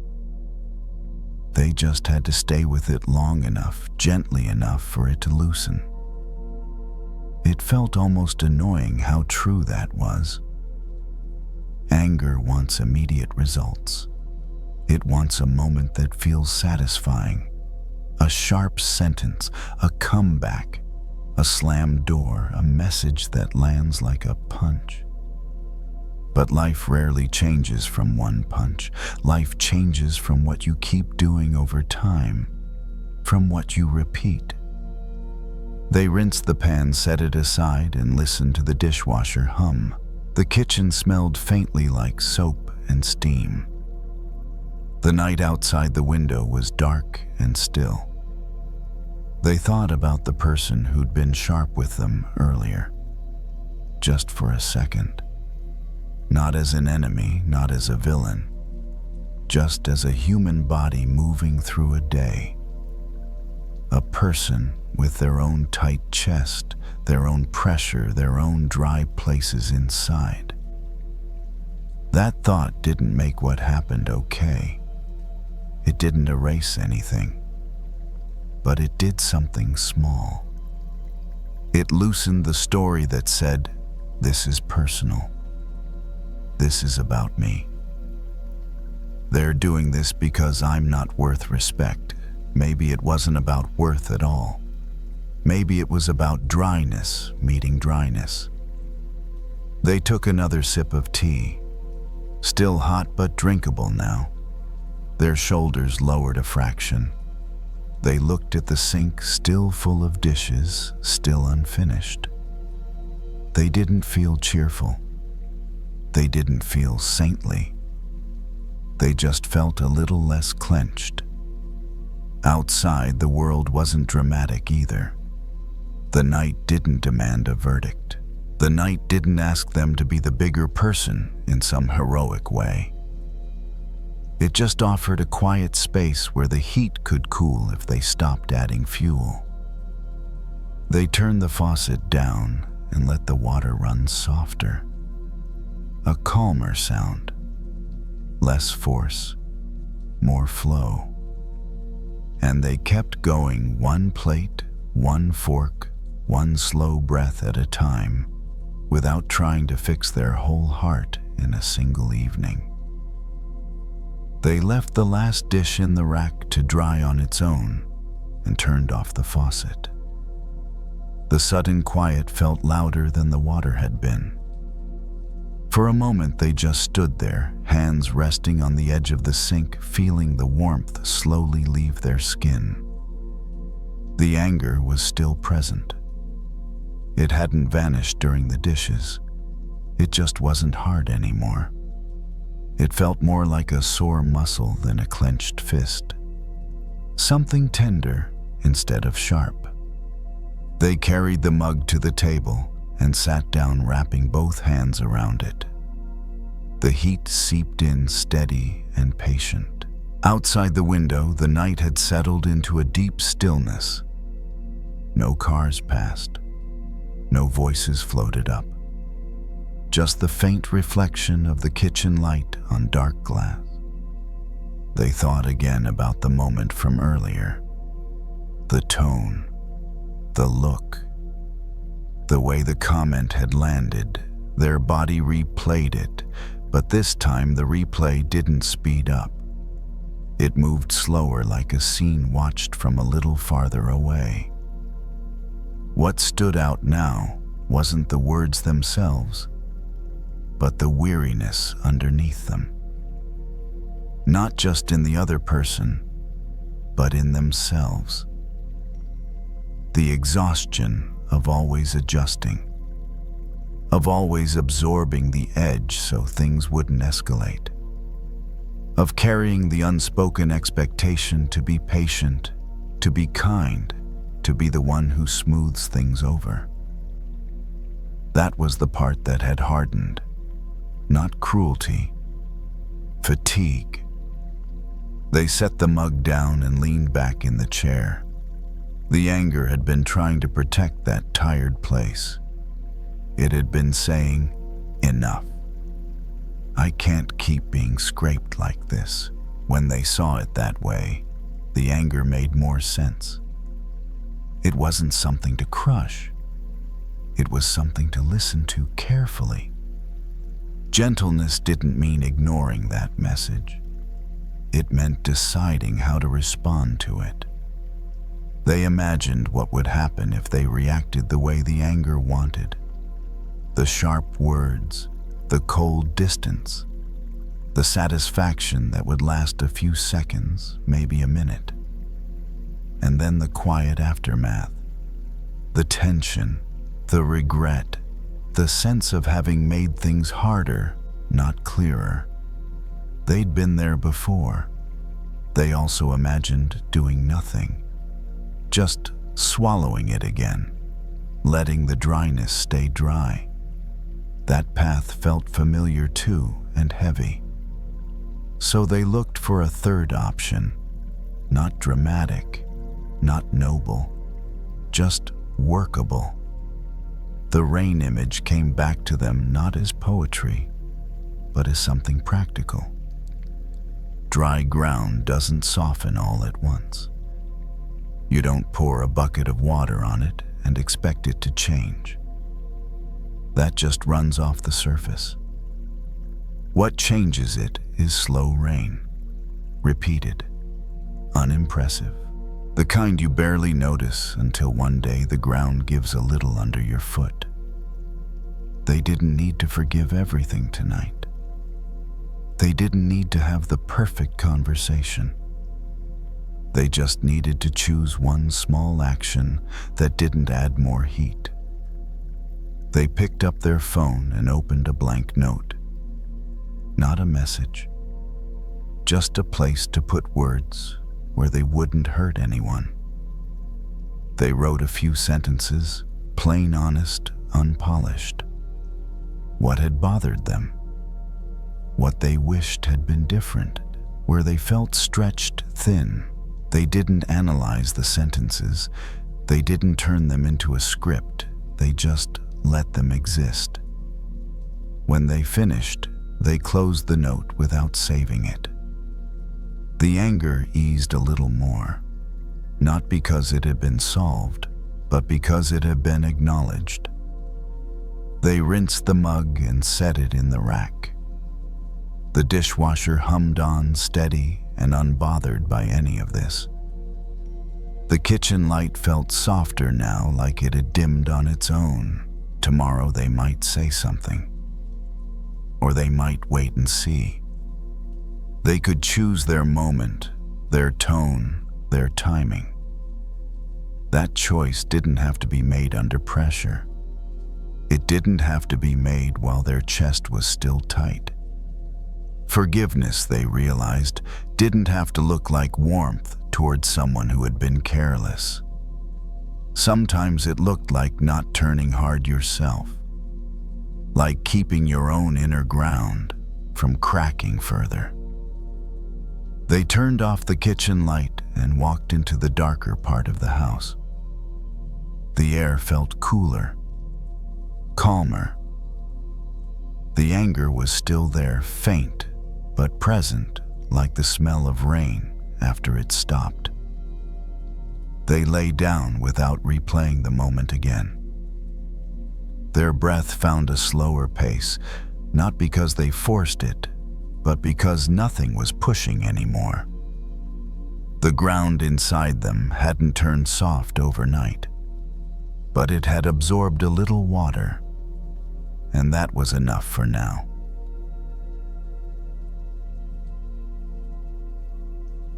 Some grudges don't feel dramatic. They feel reasonable, like something you've earned the right to carry.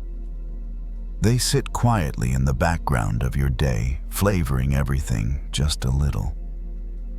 Conversations taste sharper. Silence tastes bitter. Nothing is unbearable, but nothing is clean either.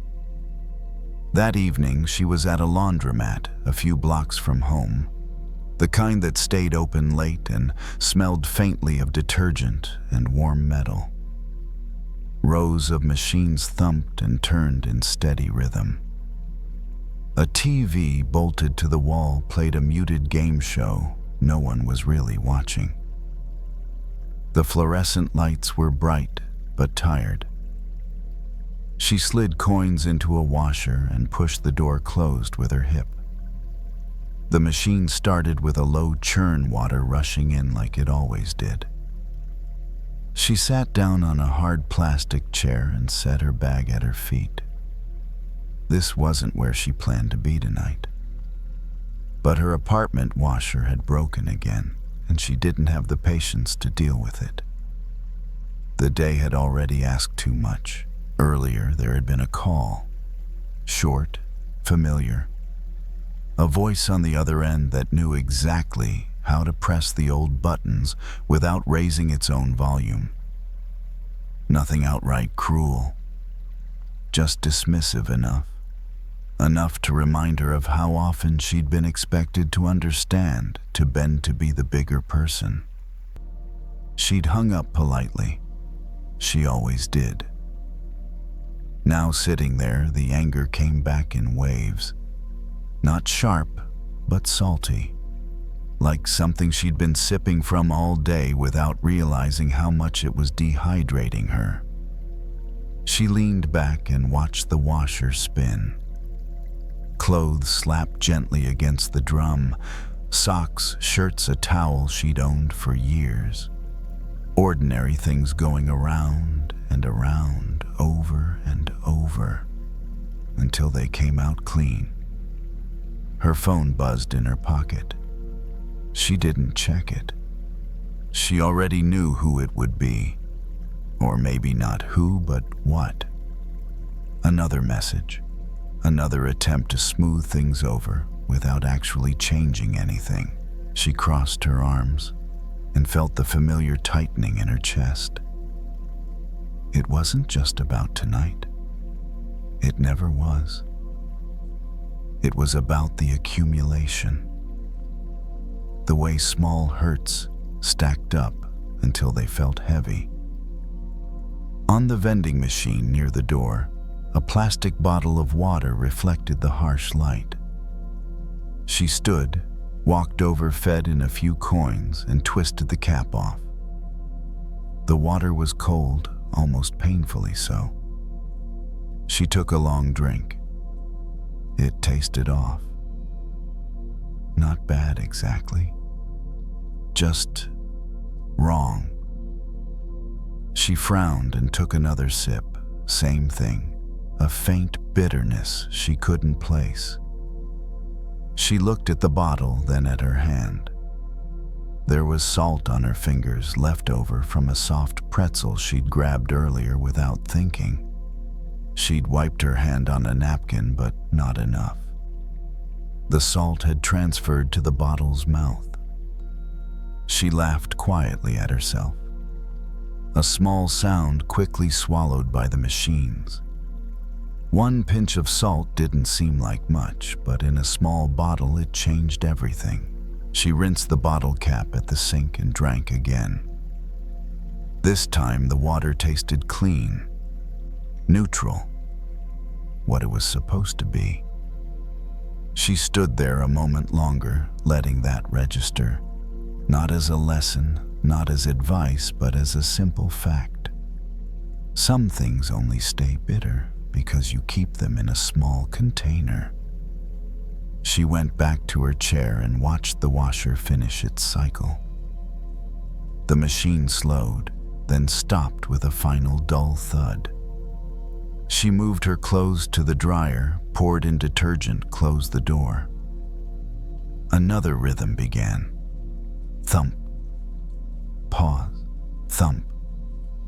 The anger in her chest shifted. It didn't disappear, but it spread out. It felt less concentrated, less sharp. She thought about the call again, but this time without rehearsing what she should have said. She thought about it like it was just one drop in a much bigger body of water. Important, yes, but not the whole story of her life. Forgiveness didn't feel close. That word still felt like something she wasn't ready to touch. But something else felt possible, not carrying this one moment so tightly. She imagined holding the resentment like a small fistful of salt.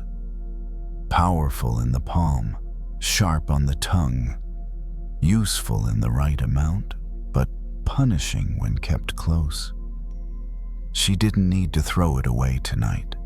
She didn't need to pretend it didn't exist. She just needed to stop drinking from it. The dryer hummed on. The TV flickered. Someone laughed softly on the other side of the room. Life continued unbothered by the tight story she'd been telling herself. She took another sip of water.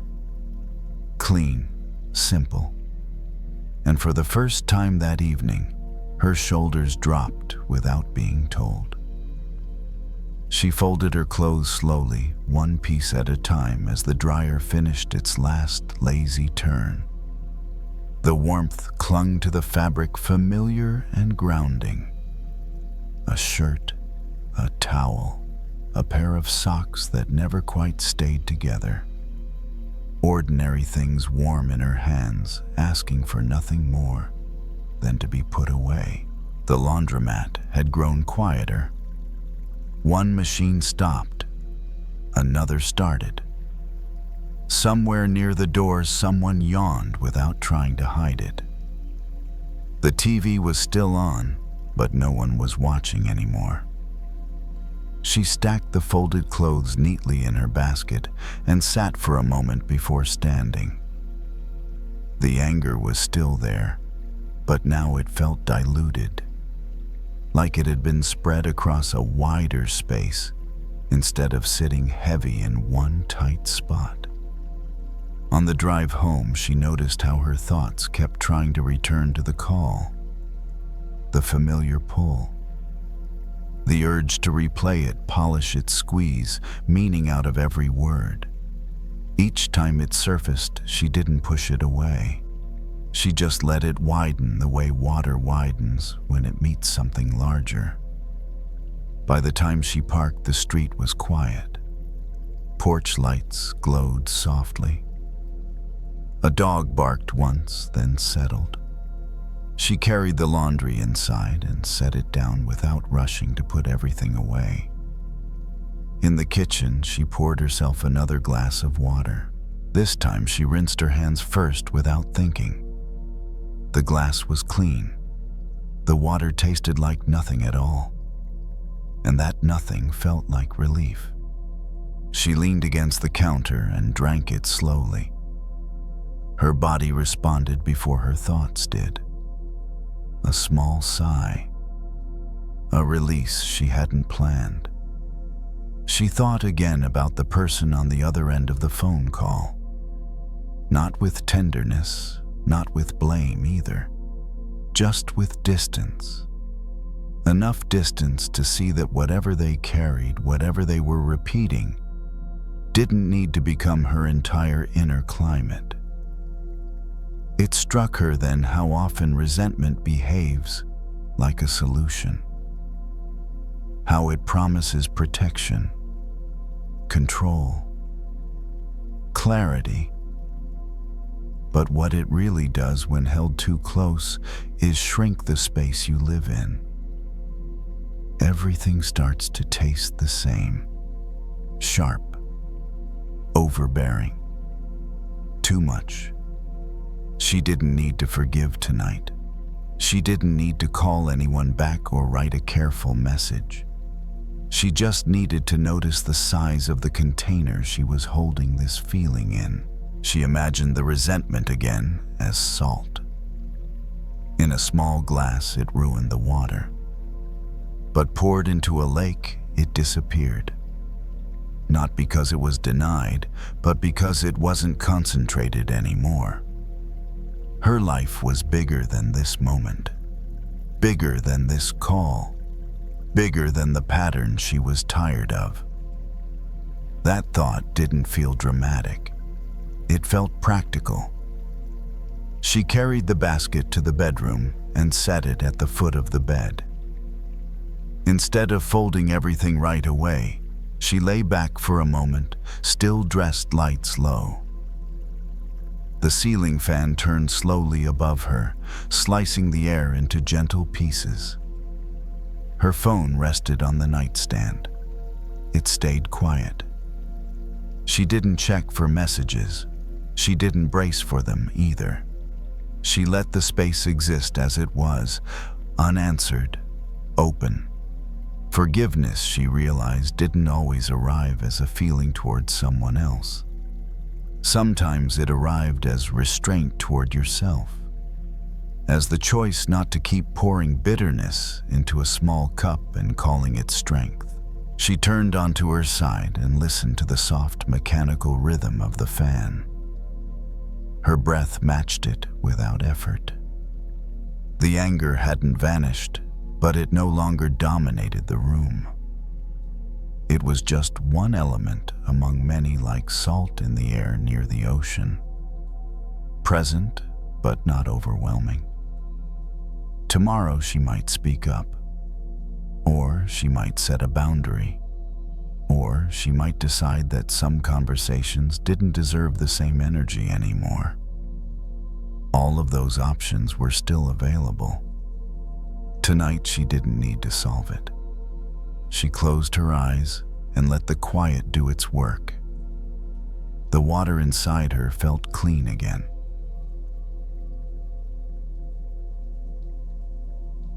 He didn't think of the other person as an enemy. Not out loud anyway. He used softer words. Difficult, toxic, impossible. But in his body it felt the same, a tightness that showed up the second he saw their name. A heat that rose before he even chose it.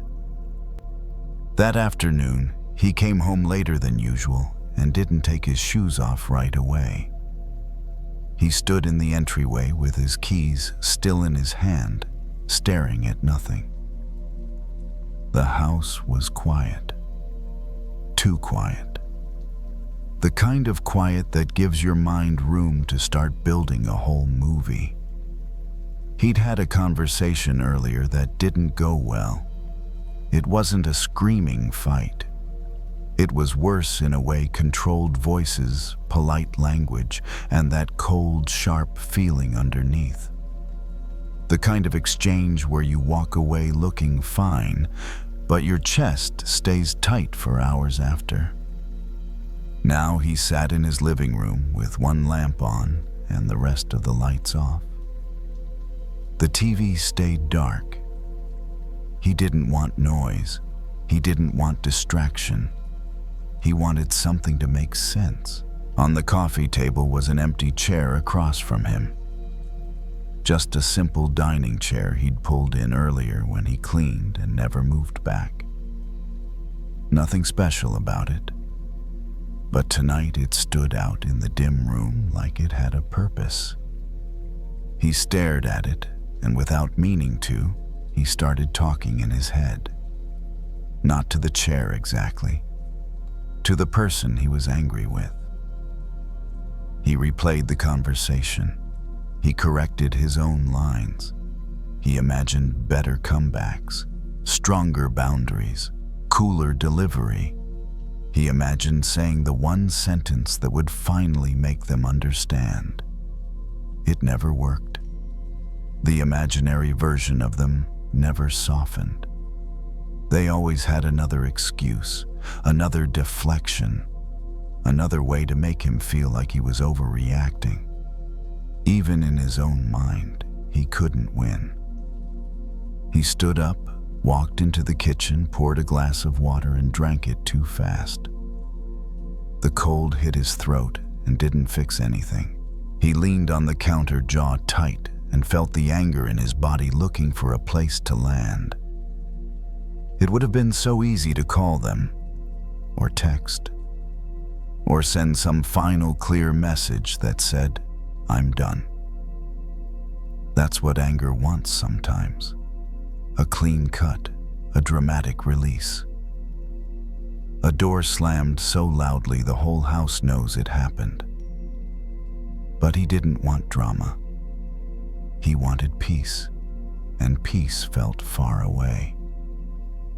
He went back to the living room and sat down again facing the empty chair.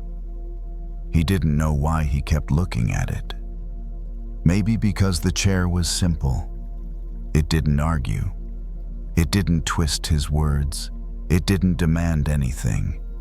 It just sat there quiet.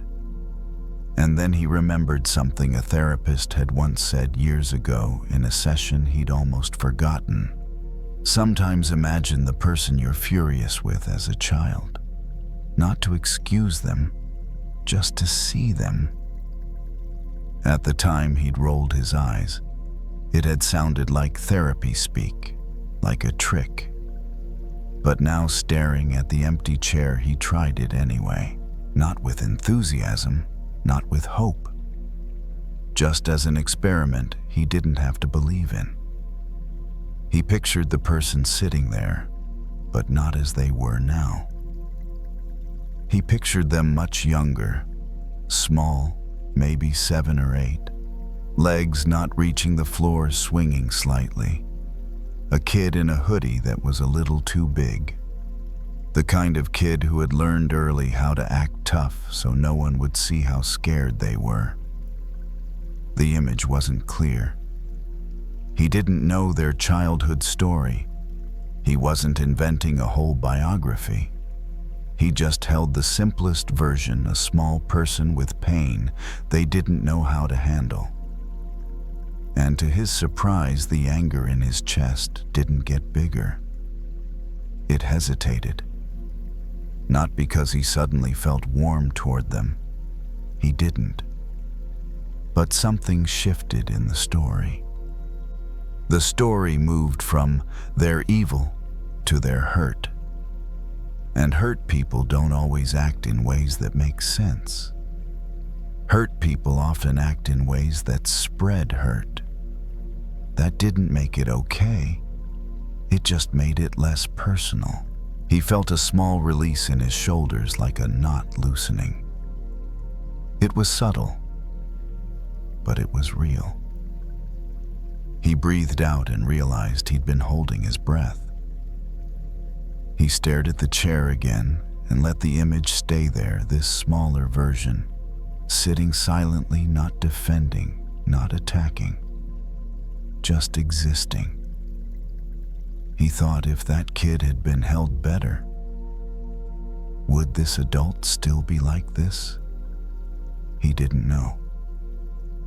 There was no answer. But the question itself softened something. He looked down at his hands. They were clenched without him noticing. He opened them slowly, fingers relaxing one by one, and rested them on his thighs. Maybe forgiveness wasn't about pretending they didn't cause harm. Maybe it was about refusing to keep carrying the harm in his own body hour after hour, day after day. The chair stayed empty, of course. The room stayed quiet. But inside him, something had stopped sprinting. He stayed seated longer than he meant to. The room didn't change, but his body did. The heat that had been pushing against his ribs softened into something duller, heavier. Not gone, just quieter. Like a sound fading into the background once you stop listening for it. The image of the child in the chair lingered. Not vividly, more like a presence. A small shape that didn't speak, didn't argue, didn't justify anything. Just sat there, legs dangling, waiting. He noticed how different his breath felt now. Still not calm exactly, but deeper, less sharp. His chest wasn't braced the way it had been earlier, like it was preparing for impact that never came. He thought about how much effort anger takes, how it asks you to stay alert, to remember details, to keep score, how it demands your attention again and again, long after the moment has passed. Carrying it had started to feel like a second job. He stood up and walked to the window, resting his hand against the glass. Outside, the street was quiet. A porch light glowed a few houses down. Somewhere a dog barked once and stopped. The world didn't seem to be holding its breath the way he had been. When he turned back to the chair, the image shifted slightly. The child wasn't looking at him anymore, just staring at the floor, shoulders slightly hunched, like someone used to being misunderstood or not seen at all. He felt a brief ache in his chest, not sympathy exactly, more like recognition. He knew that posture. He'd worn it himself once years ago in different rooms with different people. That realization didn't erase the harm that had been done. It didn't change the words that had been said or the way they had landed. But it did something quieter.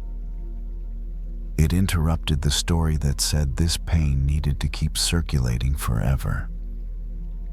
He realized then that he'd been confusing forgiveness with closeness, as if letting go meant reopening doors that had already proven unsafe, as if easing his grip meant inviting more damage. But forgiveness, at least the kind he could live with, didn't require any of that. It didn't ask him to call. It didn't ask him to explain.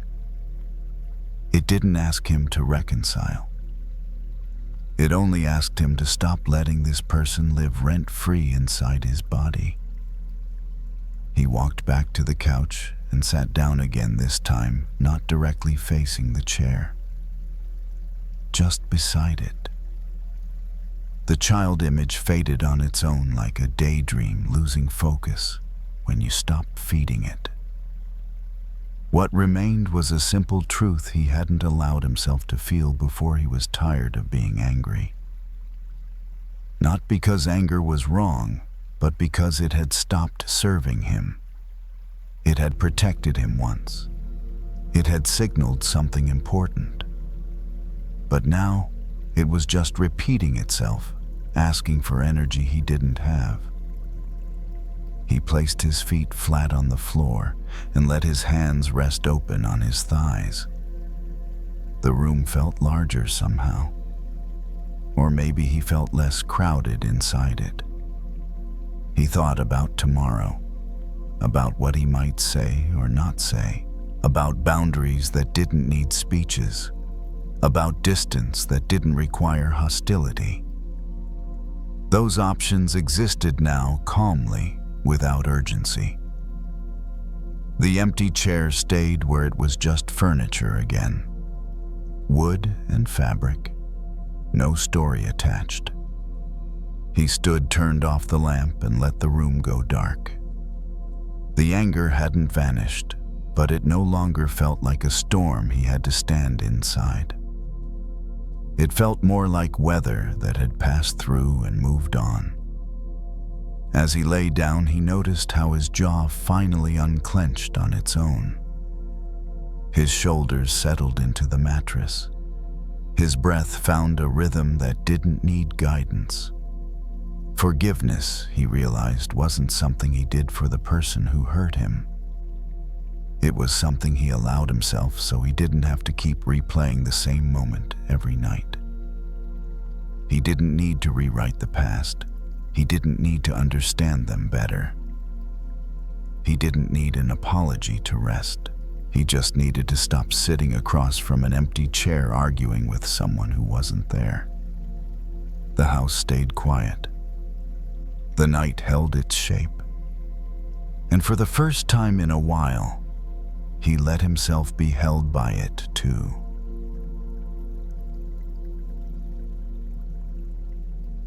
The path around the pond is quiet at night. Not silent, just calm in a way that doesn't ask to be noticed. Crickets fill the air with a steady rhythm. Somewhere nearby, water moves gently against the edge, a soft sound that blends into everything else.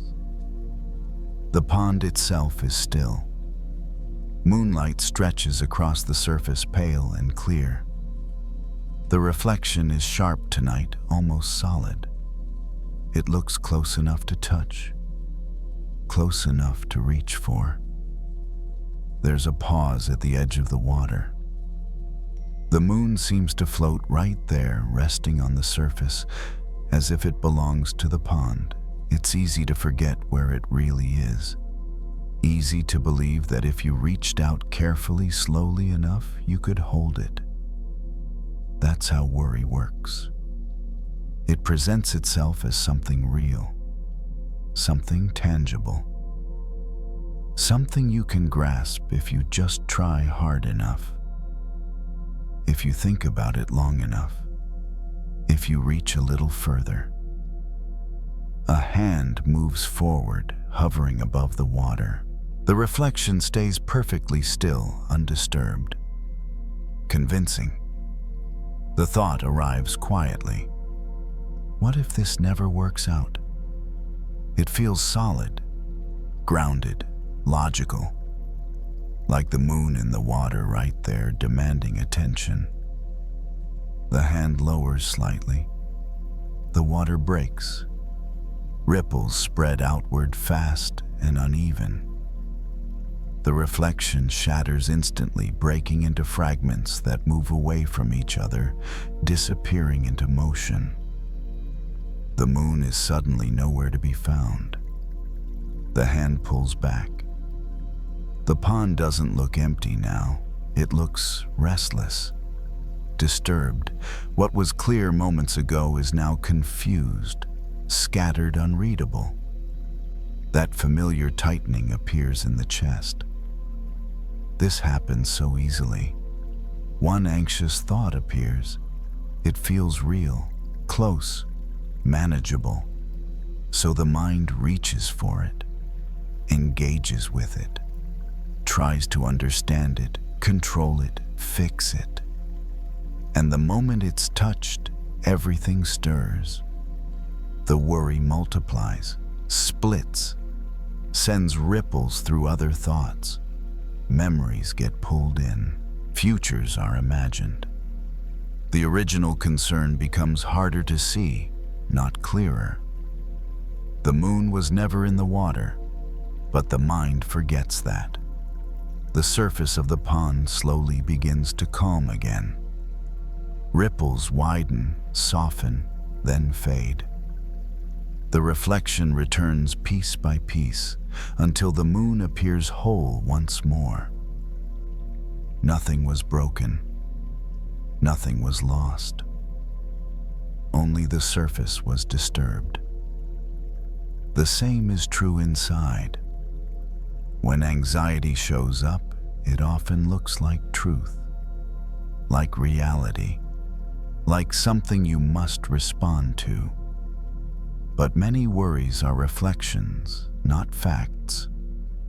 Images shaped by light and movement, not by substance. The trouble starts when the mind tries to grab them. Another thought drifts through, I should think this through more. It sounds responsible, almost caring. But the memory of the water lingers. Reaching doesn't bring clarity. It brings ripples. The path curves slightly around the pond.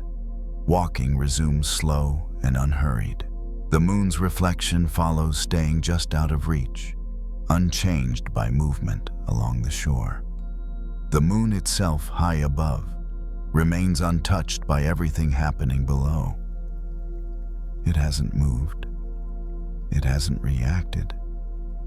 It hasn't been affected. There's a subtle comfort in that.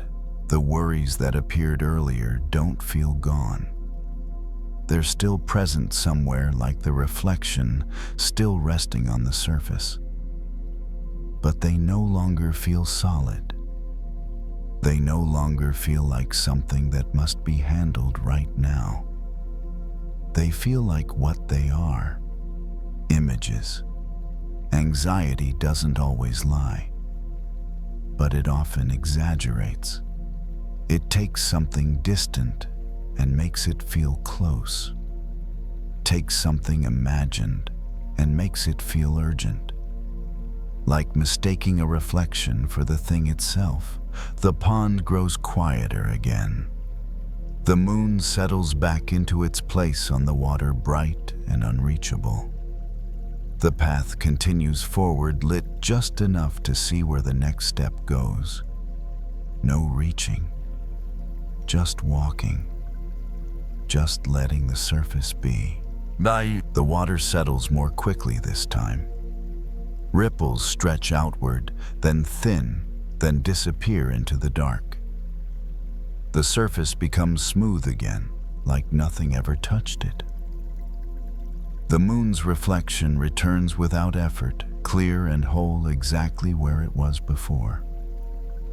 It didn't need to be fixed. It didn't need to be guided back. It simply appeared when the surface stopped moving. That detail lingers. The mind often assumes clarity comes from effort, from reaching, analyzing, rehearsing, from keeping a thought close until it finally gives up its meaning. But standing by the pond, watching the reflection return on its own, it's hard to ignore the opposite truth. Some things become clear only when they're left alone. Another worry shows up quieter than before. It doesn't announce itself. It just slips in, familiar and subtle. The kind that usually grows if given even a little attention. It's noticed immediately, not judged, not pushed away, just seen, like noticing a cloud pass across the moon. There's no reaching this time. No attempt to grab the thought, shape it, or pull answers from it. It's allowed to hover the way the reflection hovers on the water, present but untouchable. Without interference, it doesn't intensify. It doesn't branch out. It doesn't send ripples through everything else. It stays thin. The path curves again, moving farther from the pond. Trees line the edge now, their silhouettes dark against the night sky. The moon is partially hidden behind branches, visible in pieces. And yet it's still there, even when it can't be fully seen. The same is true for peace. It doesn't disappear just because it's obscured. It doesn't leave just because worry passes in front of it. It remains steady and unchanged, even when the surface looks busy. Anxiety feels convincing because it borrows light from something real. It reflects fear, memory, imagination, and turns them into images that look solid.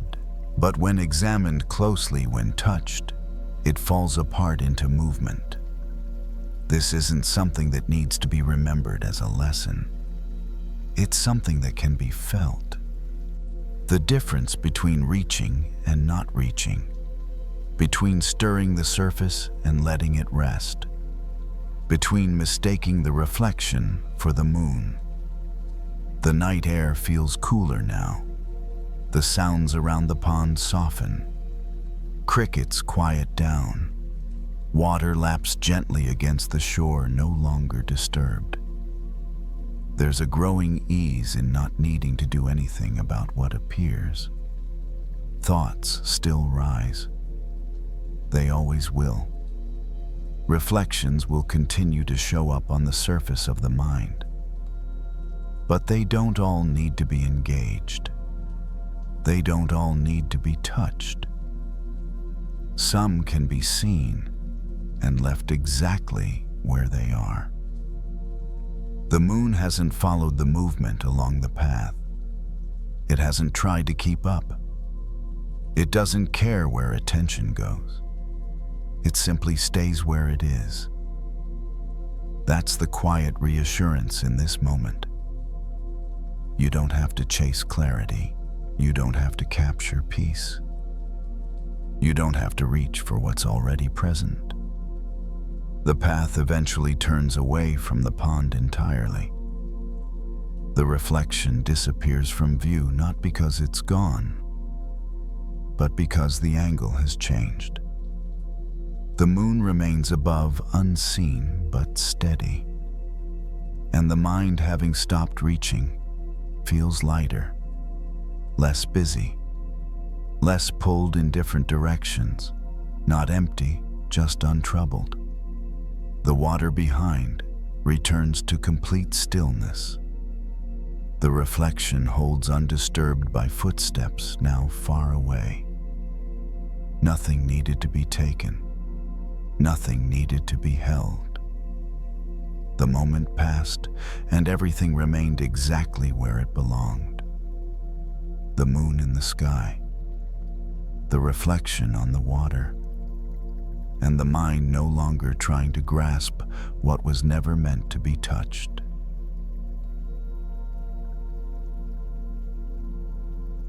The hourglass sits on the shelf by the window.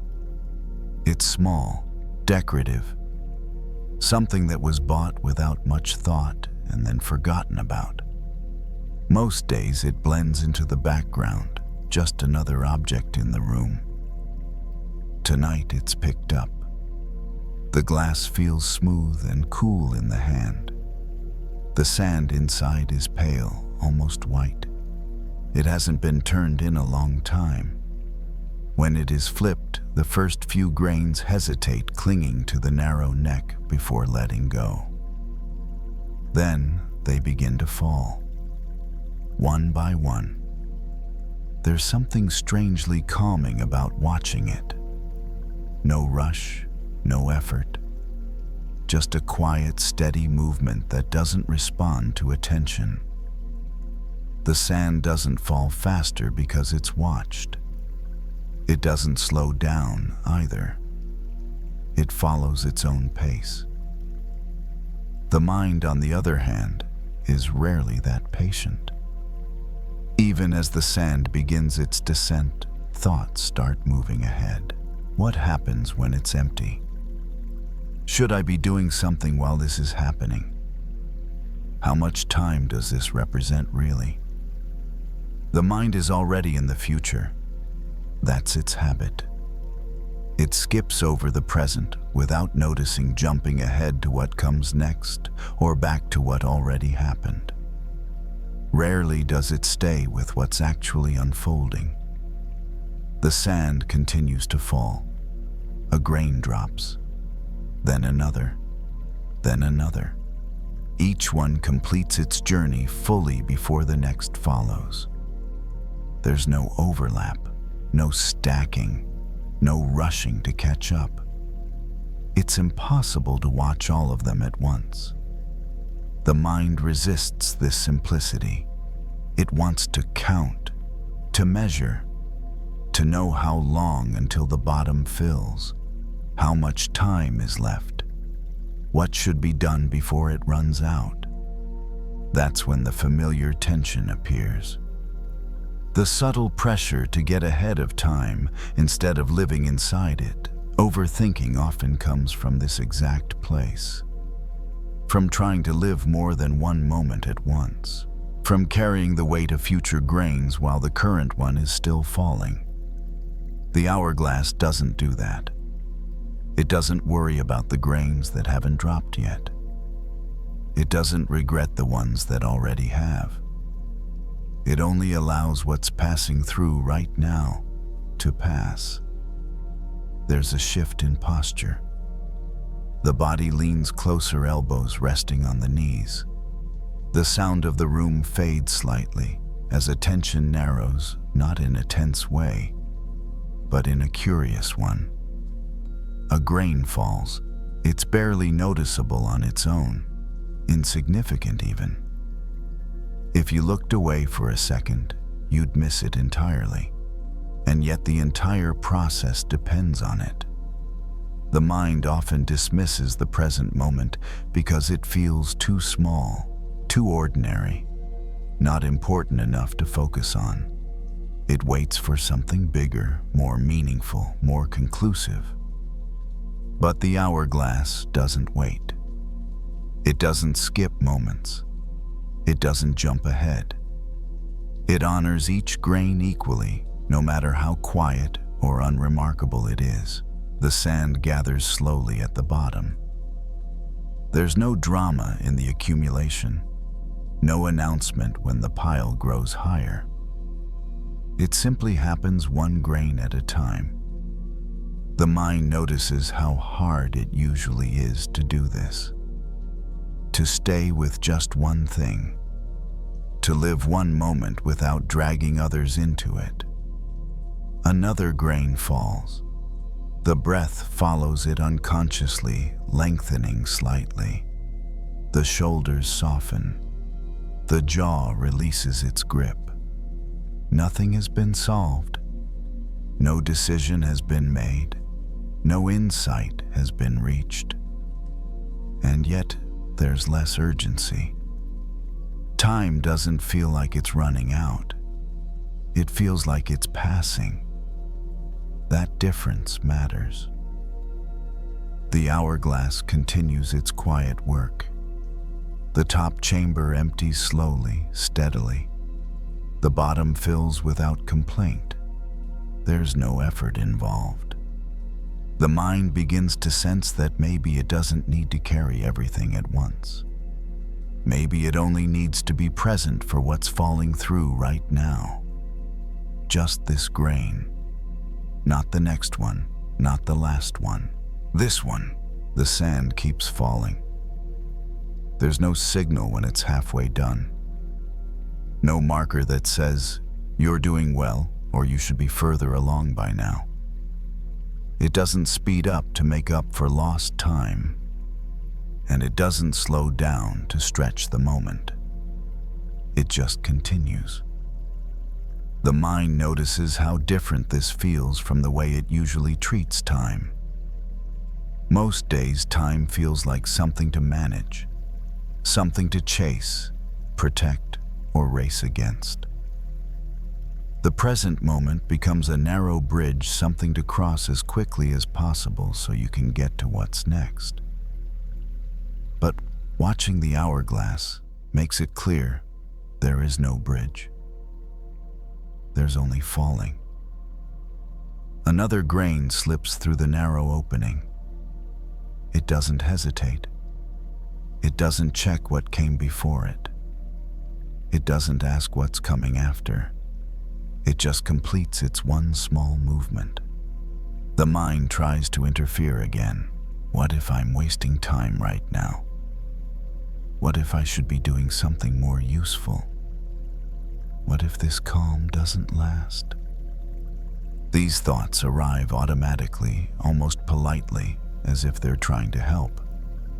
But standing here watching the sand, their urgency feels misplaced. Nothing about the hourglass suggests that watching is a waste. Nothing about the falling grains suggests that this moment needs improvement. The body adjusts slightly, settling into a more comfortable position. There's less tension in the shoulders now, less leaning forward. Breathing deepens again quietly without effort. The mind begins to understand something not as a rule, but as an experience. You can only live one grain at a time. Trying to live the next grain early doesn't make it arrive faster. Holding on to the last grain doesn't bring it back. All the effort in the world won't change the pace. And yet the mind spends so much energy trying to do exactly that. Overthinking often feels like trying to catch all the sand at once. Trying to plan regret, anticipate and control moments that aren't here yet or that are already gone. But the hourglass refuses to cooperate with that approach. It doesn't allow shortcuts. It only allows presence. The top chamber grows lighter now. The bottom grows fuller. There's no sense of loss in the transition. Nothing is disappearing. The sand isn't gone. It's just moved.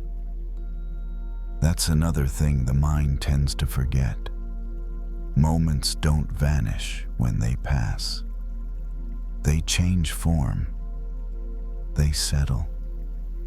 They become part of what supports the next moment. The sand at the bottom holds the weight of everything that came before it. Quietly, without complaint, the last few grains begin to fall more slowly. Or maybe they always fell at the same pace, and it's only now that attention is sharpened enough to notice them individually.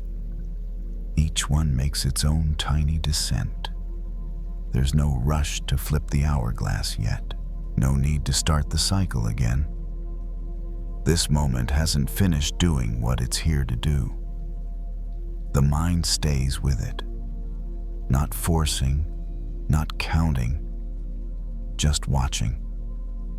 This is what it feels like when overthinking loosens its grip. Not because thoughts stop, but because they no longer try to occupy multiple moments at once. The mind isn't empty, it's aligned. When the final grain drops, there's no sound, no signal, just a quiet completion that could easily be missed if you weren't paying attention. The hourglass is full at the bottom now, empty at the top. Nothing dramatic happened, and yet something feels complete.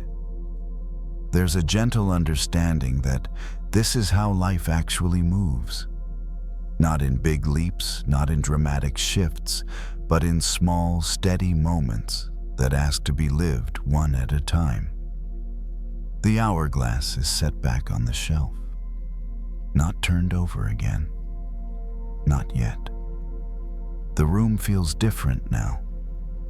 Not because anything changed, but because nothing is being rushed. Time doesn't feel like an enemy anymore. It feels like a companion. The next moment will arrive when it arrives. The next grain will fall when it's ready. There's no need to reach for it early. For now, this moment has already landed, and that is enough.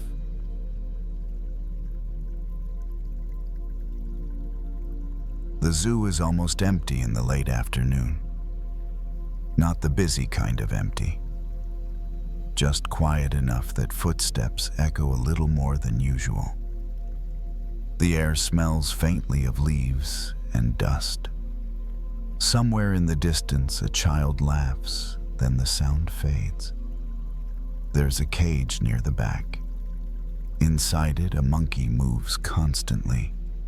Not frantic, not distressed, just never still. It jumps from one bar to another, swings, lands, pauses for half a second, then moves again. It scratches, looks around, grabs something invisible, then lets go. The motion feels endless. Watching it is oddly tiring. The body outside the cage isn't doing anything, but the eyes can't quite keep up. The mind tries to follow every movement, anticipate the next jump, understand the pattern. There isn't one. That's the point. The monkey doesn't move because it's going somewhere. It moves because it can. Because movement itself has become the habit.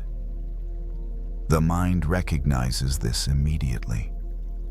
This is familiar. At night, thoughts behave the same way. They jump from memory to plan, from plan to worry, from worry to replay. They pause briefly, just long enough to seem manageable, then leap again. One thought finishes and another takes its place. No rest, no silence, just constant motion. The monkey grabs a piece of fruit tossed in by a visitor earlier.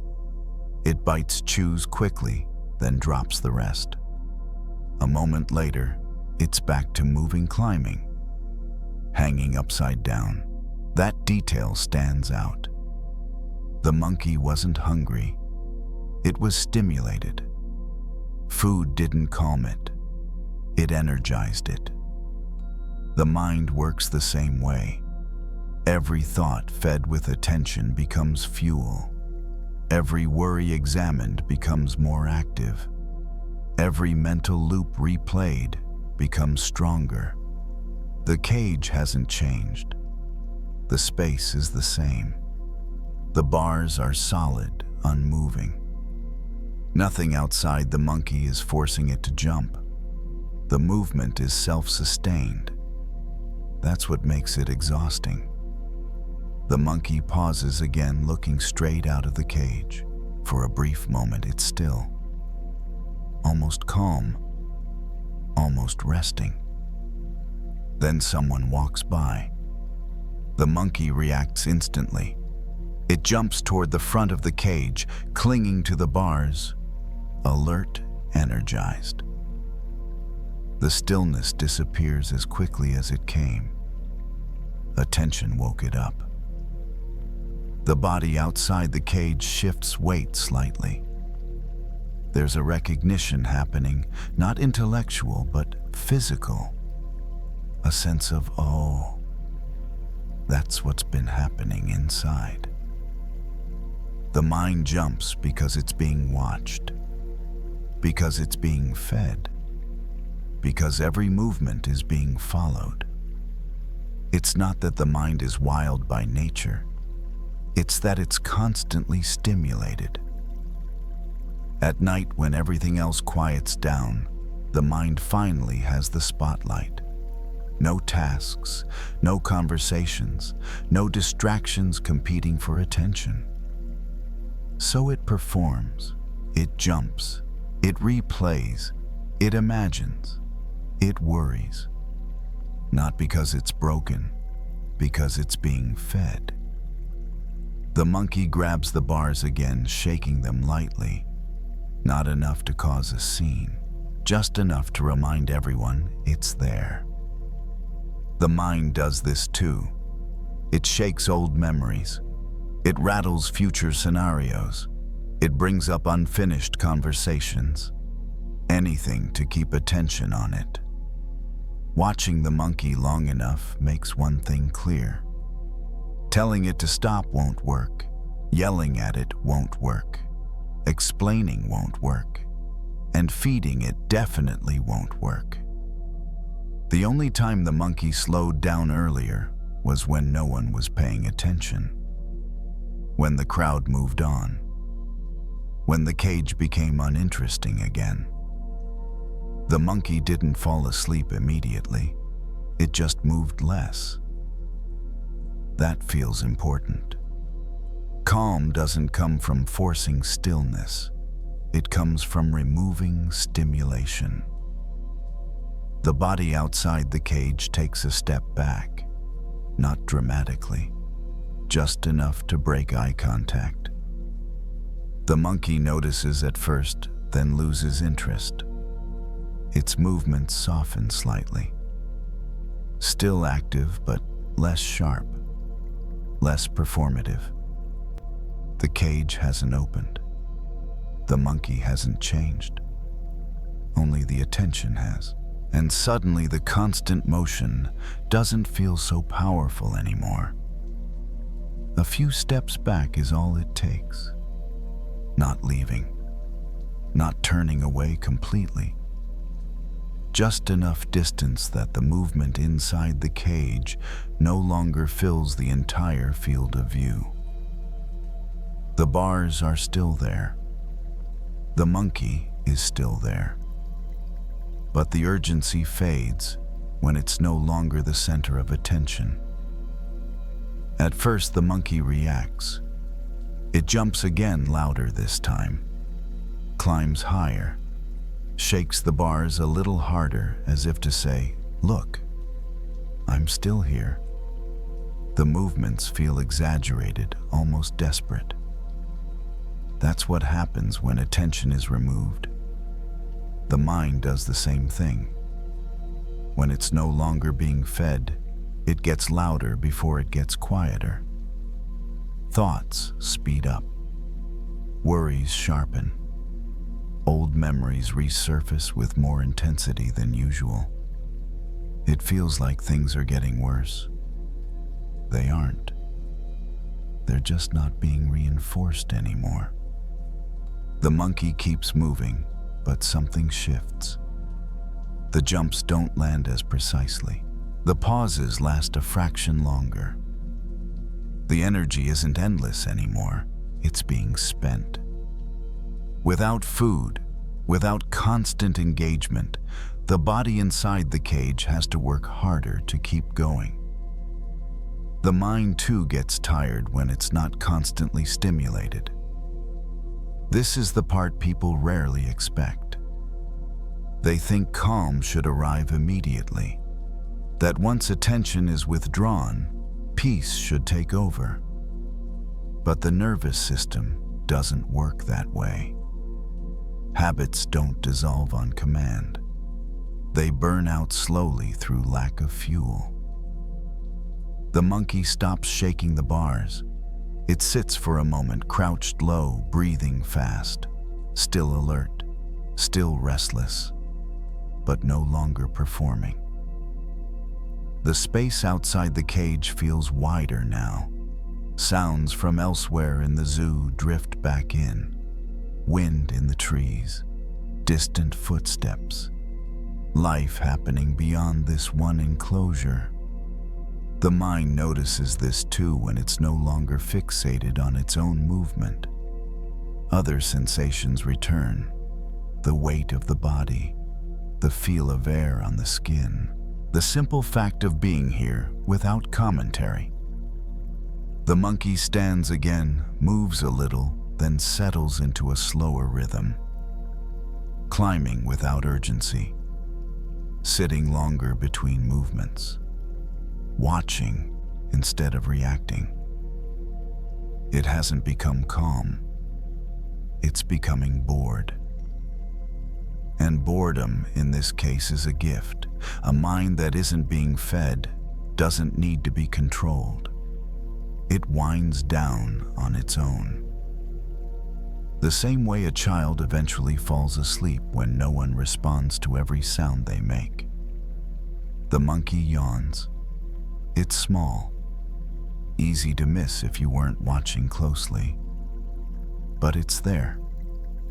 The body outside the cage feels something soften at the same time. A sense of permission. Not to fix, not to manage, just to let the process happen. This is what not feeding the monkey really means. It doesn't mean suppressing thoughts. It doesn't mean forcing silence. It doesn't mean getting rid of the cage. It means not reacting to every movement, not following every jump, not handing out attention like treats, not mistaking activity for importance. The monkey curls up against the side of the cage now, still awake, still aware, but no longer restless. The constant jumping has slowed to small adjustments, shifting weight, scratching, settling. Nothing dramatic happened. No breakthrough, no command, no victory, just fatigue. The mind works the same way when it's allowed to. Thoughts may still appear. They don't vanish completely, but they lose their edge. They arrive, linger briefly, then leave without dragging everything else with them. There's a quiet realization here. The mind isn't noisy because it's broken. It's noisy because it's been overfed. And like the monkey, it doesn't need discipline as much as it needs fewer snacks. The crowd near the cage thins out. People move on. The enclosure becomes just another part of the background. The monkey stays where it is, resting. The cage hasn't opened. The world hasn't changed. Tomorrow will still bring thoughts, worries, plans, and memories. But now there's understanding.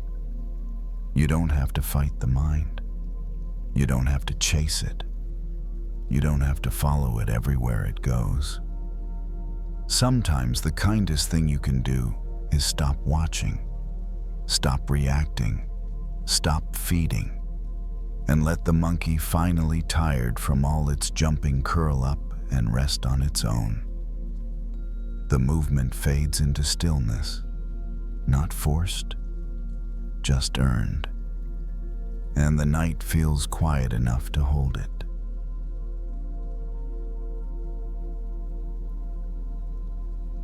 Wherever you are tonight, I'm grateful you chose to spend this quiet time here. If these stories help you rest, you're welcome to subscribe and return whenever you need a gentle place to land. And now, you don't need to do anything more. Let the night hold what you can't carry. And if sleep comes, let it come.